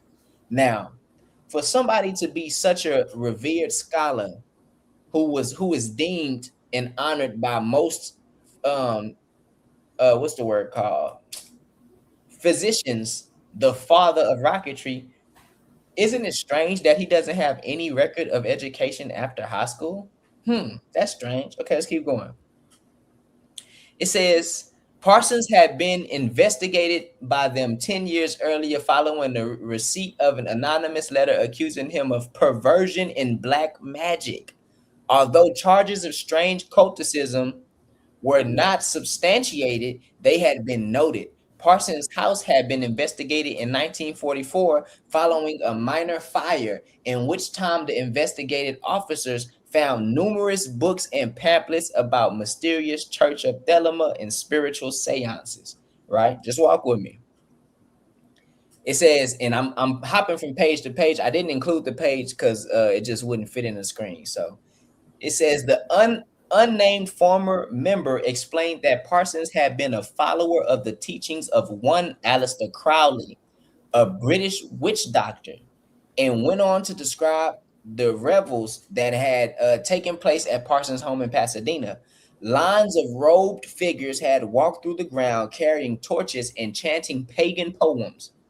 The score or more of followers were about equally divided as to sexes and included persons of all age and professions, some of them brilliant scientists, right? So that shows you when you think about, when you watch movies and you see these guys in the occult lifestyle and they in these weird seances and enchantments, them aren't bums off the street. Those are your politicians, your mayors, people that city council, lawyers, people that engineers and biologists. That's where all this information comes from. It says it was even said that a pregnant woman had disrobed and leapt several times through sacred fire to ensure safe delivery of her child, a well-known biblical practice. Not biblical, but it's recorded in the Bible. So these people are worshiping Baal, and Satan, and they have ancient pagan gods, the same gods of old that our God completely humiliated all throughout the Bible. But that's who they are worshiping. This is one person, but we're using him. We're putting a magnifying glass on him to show you these brilliant minds and these elites within your American society. They all worship the same gods. They all worship paganistic, satanic gods, right? Now watch this. One man described himself as a tongue-in-cheek. It says, where I'm at, where I want to go. I'm gonna skip that. Okay, this says Jack Parsons spent almost all of his childhood surrounded by prodigious wealth. Boy, that word kind of took me out for a minute. It says his earliest memories would have been of an exotic palace that seemed his alone, with attentive servant compliant to his every need. So we know so far we know he doesn't have any physical, tangible evidence of schooling after high school, though he's professed to be the father of rocketry, which is a major scholastic accomplishment. And we also know that he grew up extremely wealthy, right? Parsons' neighborhood was no less fantastical than his home. To the south of Parsons' house lay the Busch Gardens, consisting of 30 acres of manicured lawns and exquisite floral pageantry. Plants from all over the world bordered the rolling lawns, and over 14 miles of walkway wound their way through the garden. So Parsons lived in this extremely lavish, luxurious home, right? Probably inherited wealth from his forefathers. Let's keep it going. A single child, he was spoiled and he was solitary. He had few friends, and he read voraciously. A legend of Greek and Norse mythology and stories of ancient battles when he was a youngster, he used to read about King Arthur. It was a dream of his as a child to belong to a group of men who were doing something noble and wonderful. And he also wanted to go to the moon. Now, remember, we read that in Job that the Lord can speak to you in your dreams. And he was a child, a child. We were all children before. What child thinks like this? I want to do something amazing and noble, and I want to propel to the moon.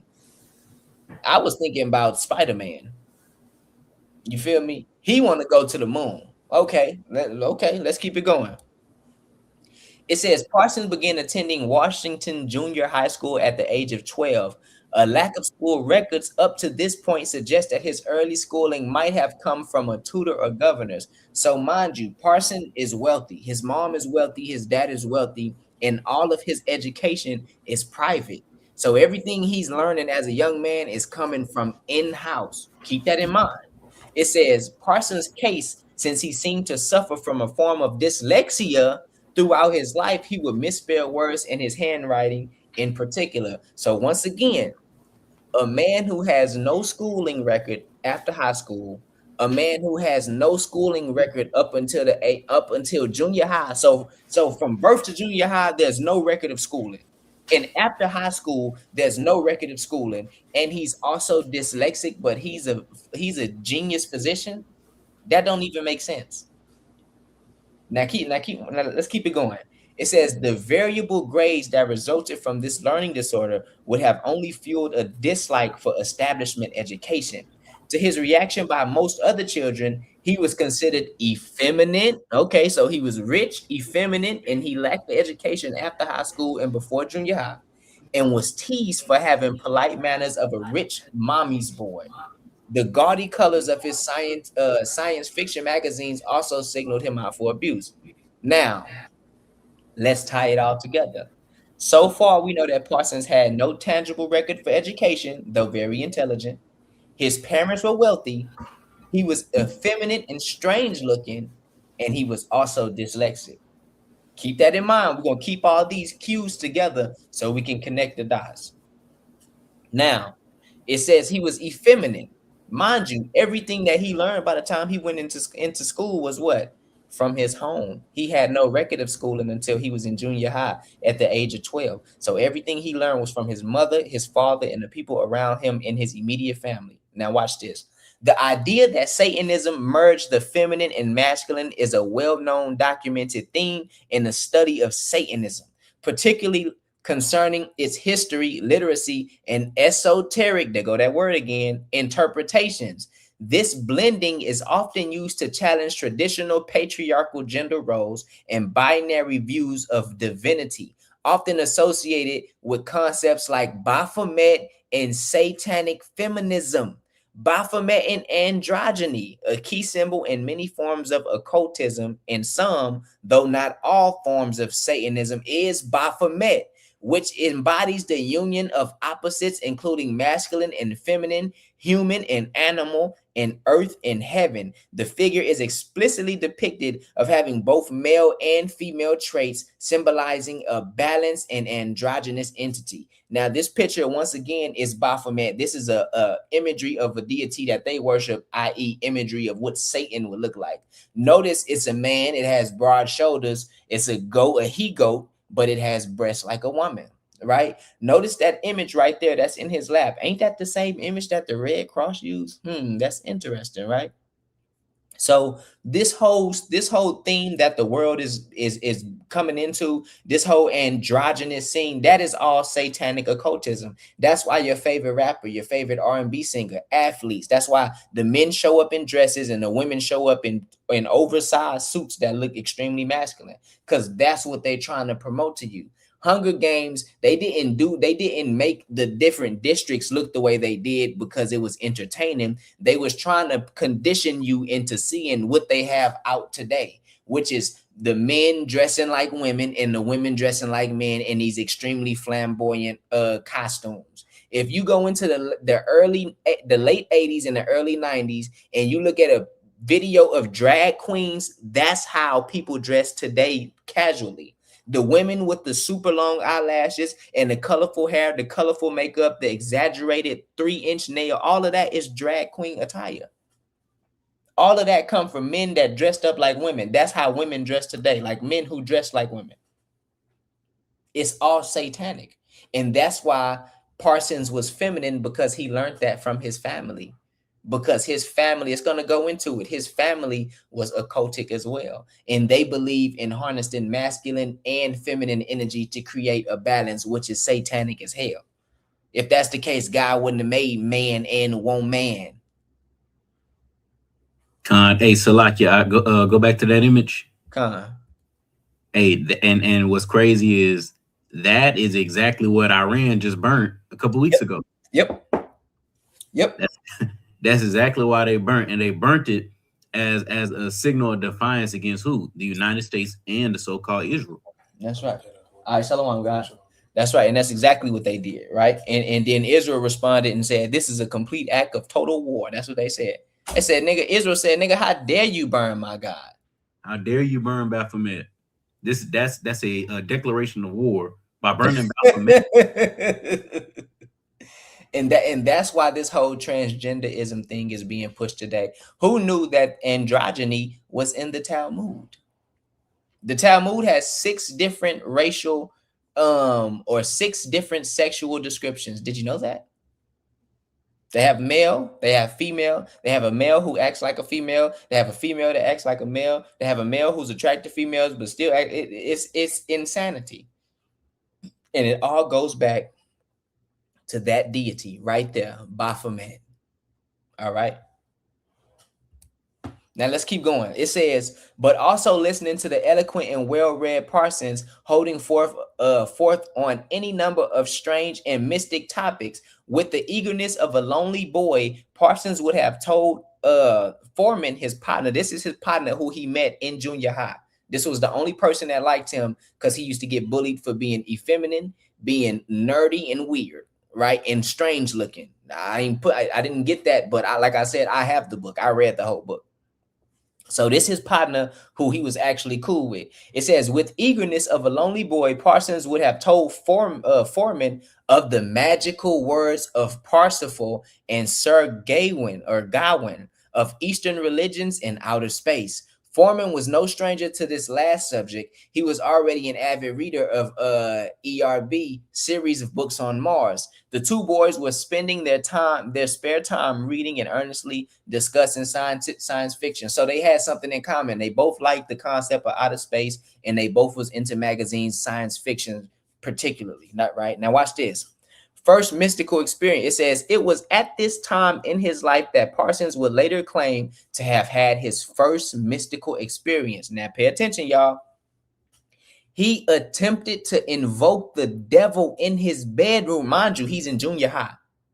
You know, when I was in junior high, I wanted to get a kiss from a girl. I wanted to do a wheelie on my Huffy. That's what we had back then. I wanted to hit a wheelie on my Huffy and, you know, probably play a game of 21 with the homies. Mr. Jack, one of the elite, a wealthy white man, was summoning the devil. They not like us. They are estranged from the womb. And we're going to go into who he get that from. It says he attempted to invoke the devil in his bedroom. He would describe the experience later as his magical fiasco, which put him off further occult study until he was older. So when he attempted to summon the devil, this made him take a break from occultism. Why?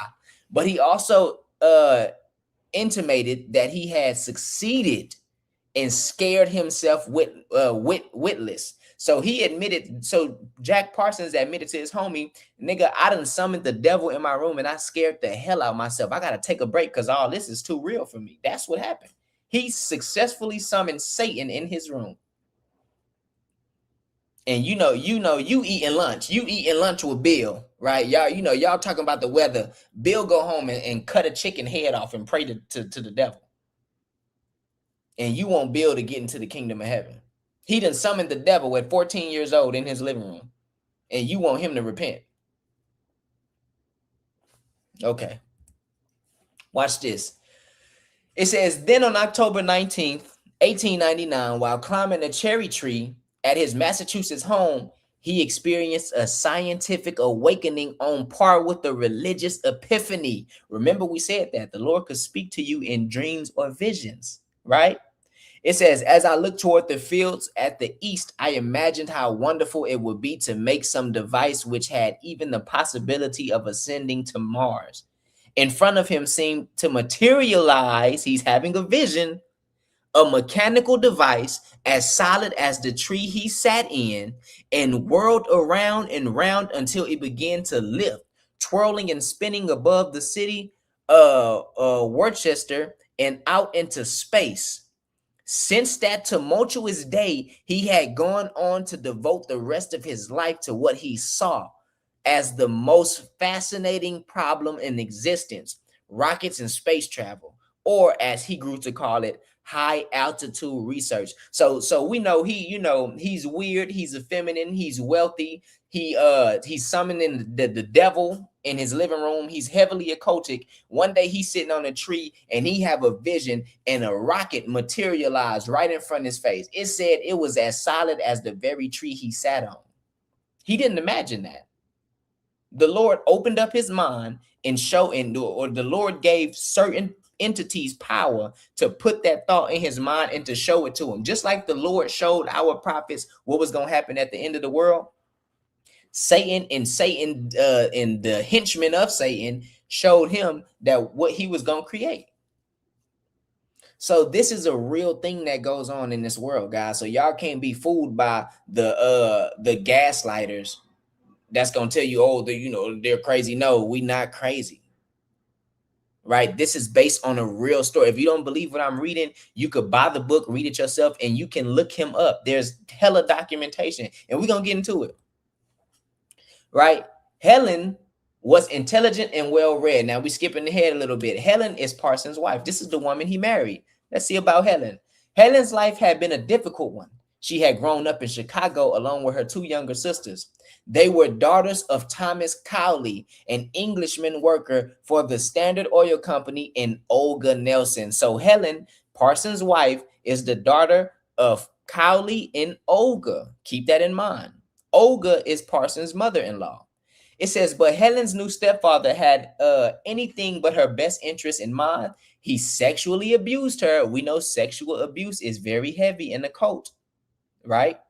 It says, and her sister, obsessing over them and refusing to allow them to have boyfriends or to even speak to boys. So he was married to her mother while he was abusing both daughters, and he wouldn't even allow them to have boyfriends or even speak to boys. That's strange. Watch this. When Helen was 12 years old, the family relocated to Pasadena.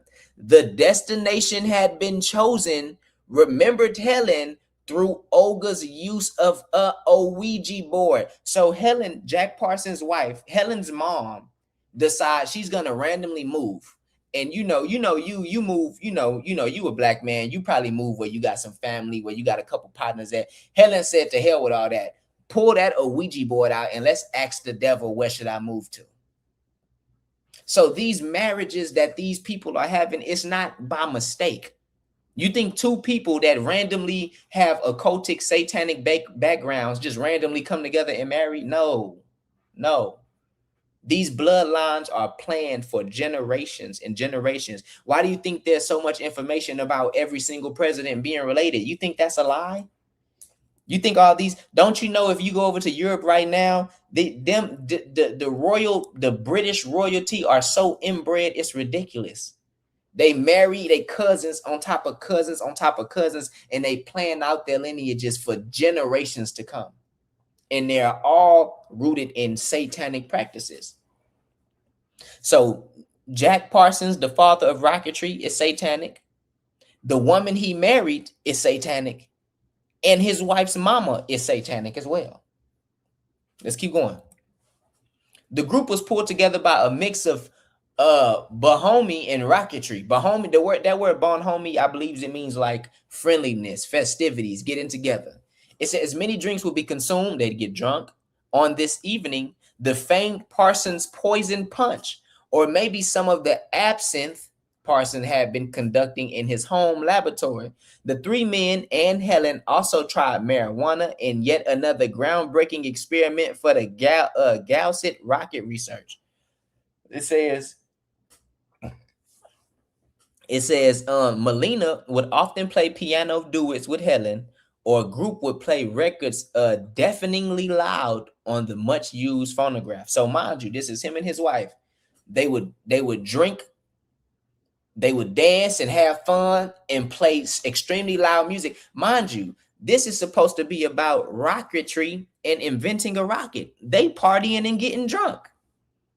This is how this goes. This is why entertainers tell you that they show up to a business meeting to sign a $50 million contract, and when they walk through the door, everybody getting high and partying, and they confused because they don't understand what's going on. Oh no, you thought it was about skill? Oh no, I'm sorry.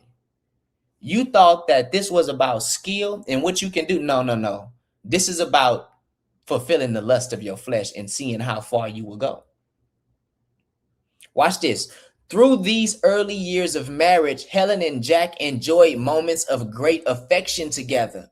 When the cats wailed at night, the couple would climb out of bed and go stand outside naked in the moonlight. Inside the house, they also kept canaries and adopted any stray animals that happened upon them. Now, imagine this.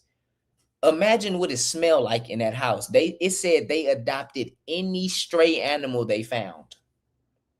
Imagine what that house smelled like. Because in these occultic practices, what they believe is the more filthy, evil, and unclean you are, the more knowledge and wisdom and understanding you can get from Satan. Right. And mind you, it said they had great affection at time. They, when all the stray cats in their house start crowing and yelling to the moon, they'd strip ass naked and go outside and dance in the moonlight. Now go look that up and tell me that's not occultic. Mind you, I want to repeat this. This is somebody who is deemed the pioneer or the father of scientific rocketry in America. You think it's just him? It's not just him, right? Let's keep going.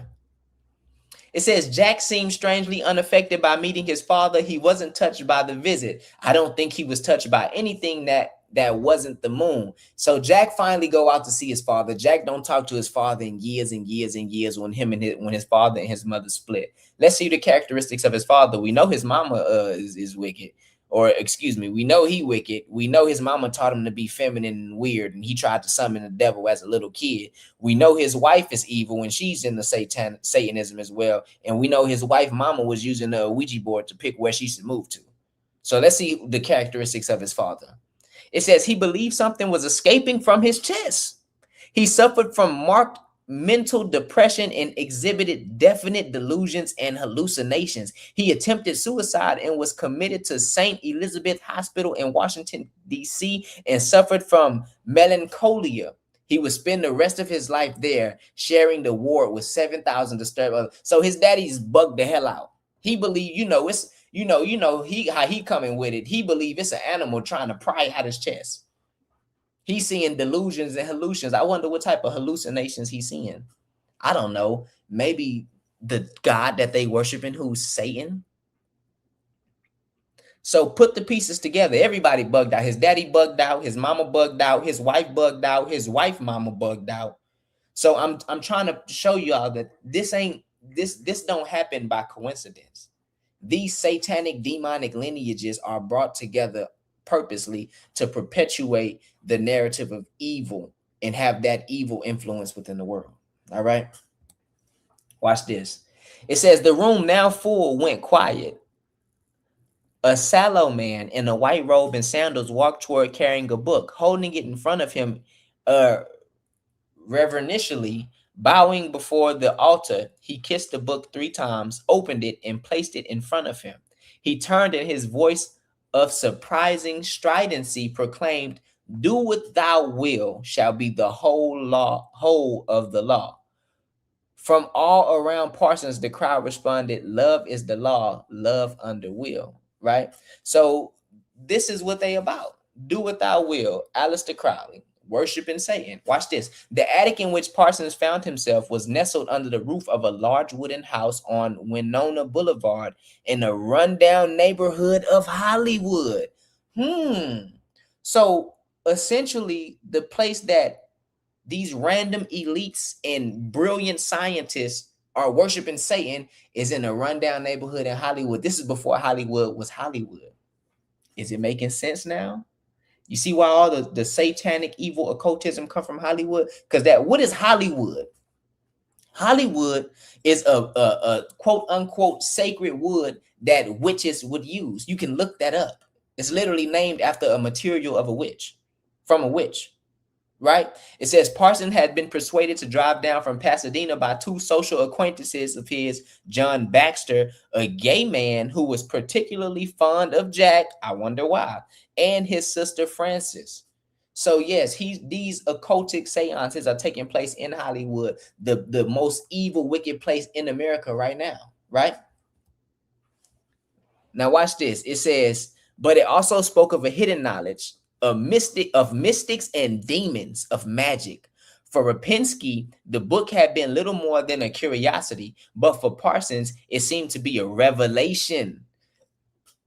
I don't know what the book meant, remember Rapinski, but this was like real water to a thirsty man. Since his childhood attempts to conjure up the devil, Parsons had always been attracted to tales of the hidden magical mysteries that lurk behind the real world, right? Do I want to read this? Yeah, let's read this. I'm gonna jump all the way down. It says, back in the heavy, airless atmosphere of the attic in Winona Boulevard, the ancient plot of ritual continued. The ceremony combined quasi-Masonic gestures with hints of Catholic mass, which shows you that Catholicism is of the devil. That's why he's using a Catholic mass in his seances, right? It says, but an intense sexual motive made it unique. The priestess female stroked the priest's lands, and the priest kissed the priestess between the breast. They made lavishly sensual declarations in manners of high Victorian whatever that word is. It says, I love you, I learned you, or I yearn to you, pale or purple, veiled or voluptuous, I who am all pleasure in purple, etc., etc. So they're having these Catholic mass, like dark, ritualistic, hypersexually charged seances. That's what they do in Hollywood, right? It says the most approbation was saved for the last name mentioned, that of Sir Aleister Crowley. Once again, the grand wizard at one point of the Church of Satan. You can look it up. Finally, the priest announced to the congregation, the Lord bring you to the accomplishment of your true will. Who is the Lord that they're talking about? The same Lord that he summoned in his room at 12 years old. The congregation made its way downstairs. We make the cakes of light with animal blood, Parsons was told. They should really be made with menstrual blood. Don't that sound like, I don't know, something similar to what these people just got caught doing in those files that got leaked? Consuming things with human blood. It says the air was still charged with sexual attention, and couples began to pair off into different corners of the cavernous house. Why would couples pair off into different corners of this house during this ritualistic mass? Because it was an orgy. That's what they do. They would get high, they would get drunk, They would play extremely loud music in a room full of cat and dog feces. They would strip naked, dance in the moon, and then come back inside after doing the seance and have a big orgy. But wait a minute, I thought this was about rocketry. I thought this was for the name of science and physics. This just seemed like a big freak off to me. And it's because it's one and the same. The sin has a connection to the information that they are getting from these deities. And the deities are telling these people they won't get the information unless they defile themselves to the utmost degree. This is real. Okay? Look at that. This woman, I forget her name. Who cares? She's a nobody. The Lord, you know, she's finished. But she's a well-known witch doctor in Hollywood. You can look her up. Just type in Hollywood witch doctor. She gonna pop up with everybody. The president, you know, Trump, all these politicians. What's the brother name? You see it. The Migos, Cardi B, Usher, Playboy Cardi. All of them are with her. And look at her. She's completely satanic. Why would people have any? If I seen her walking up to me, listen, man, I got one in the chamber. And she's hanging out with your favorite entertainers. You singing Let It Burn and you dancing in the street like Tom from the Boondocks, and Usher hanging out with her eating a human corpse. This is real deal. These things really go on. All right. It says, this another page. It says, with Gausset 53, Parsons invented the castable fuel and a whole new category of rocket fuel. It caused a paradigm shift in the world of rocketry, made solid propellants suddenly much safer and immensely more practical. It was said Melina, one of the most important discoveries in the long history of solid rockets. The result of Parsons' thinking would eventually play a central role in American rocket technology during the next centuries or coming years. It says he embarked on a series of magical rituals, hiring prostitutes or entering into passing affairs in order to carry out his sex magic working. His new magical endeavors was called the Crossing of the Abyss, and its aim was to transform him into a master of the temple. At that point, his consciousness would supposedly become one with the universe consciousness. However, it says, however, Parsons' remedy to the problem is not social or political reform, but the arrival of Babylon. Girt with the sword of freedom, he sought out Wilfred Smith, his former mentor, and declared that he, Parsons, was the Antichrist. His mission that the way of the coming of Babylon be made open, right? So he, for one, in the book, there's very little about his actual experimentation. Yes, he did a little work here and there, but for the most part, he just got high, got drunk, and had a whole lot of immoral sexual relationships with men, women, and prostitutes. That's what he did. And that's how he attained the information that he had through his self-professed sex magic. And then he got so deep in it, he started saying, I am the Antichrist. Well, guess what? There is a people group, a certain race of people that actually are the Antichrist. And we have the books, and we're going to get into that in another class.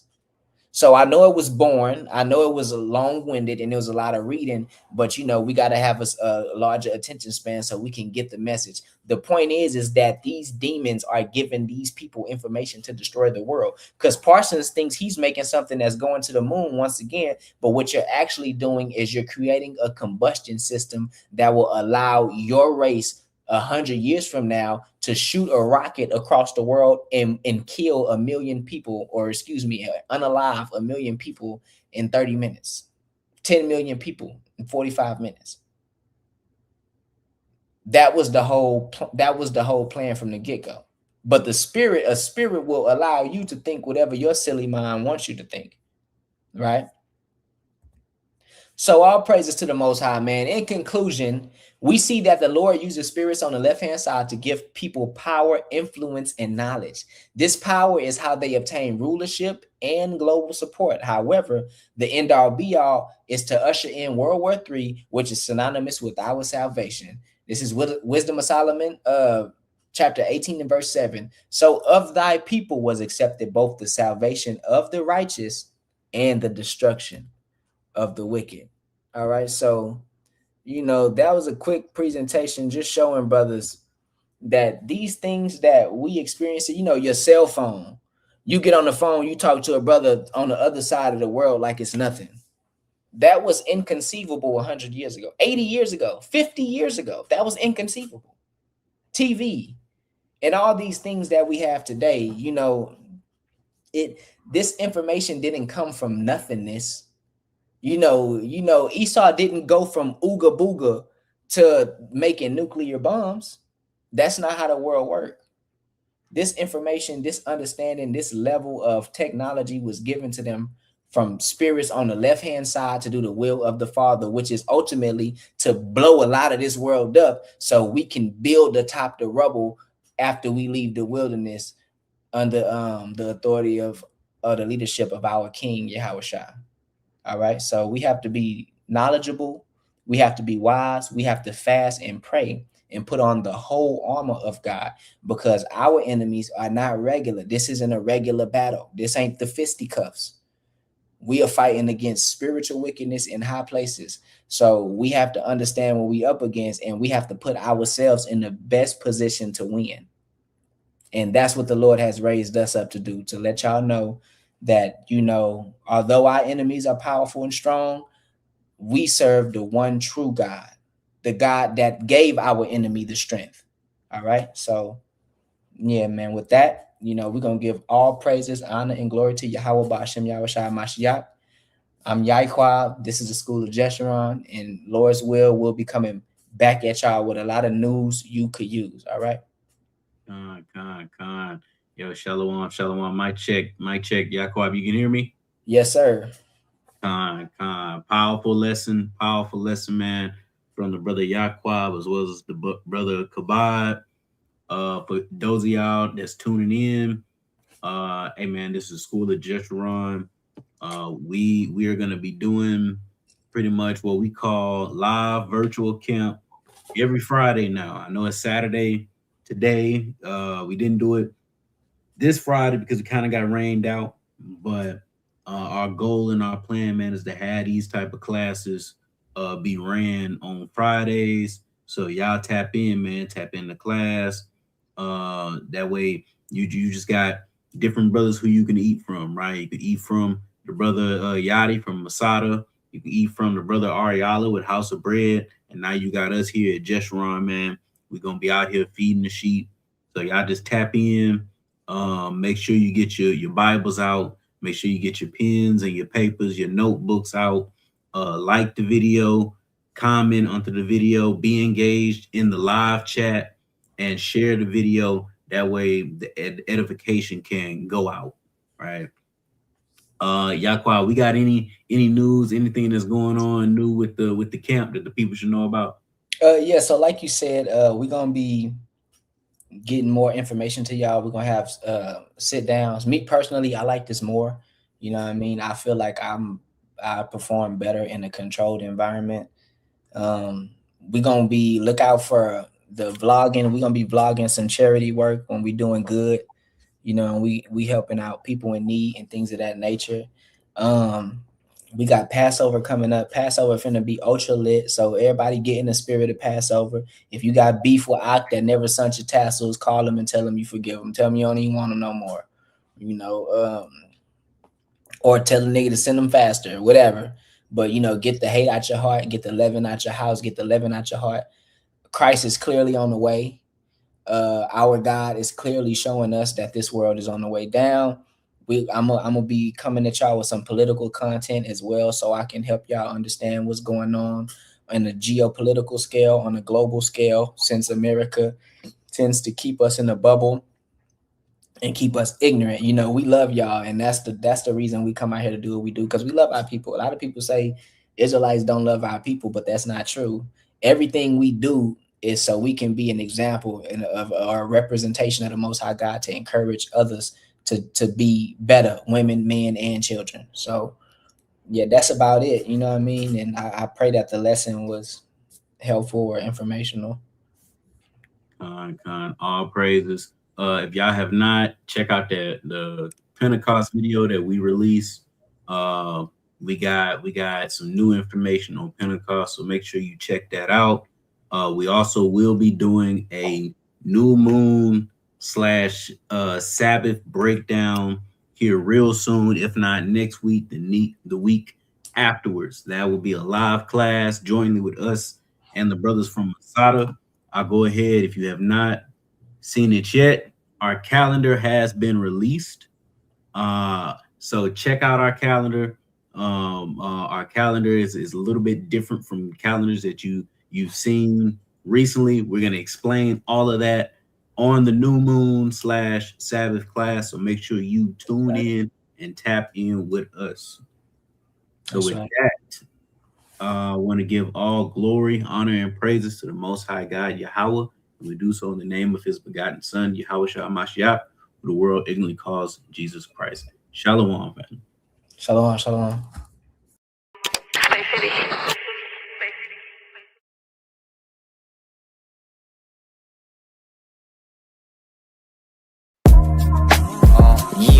Yeah, that's perfect right there. Hey, and I'm still a big dog. Lift up your leg.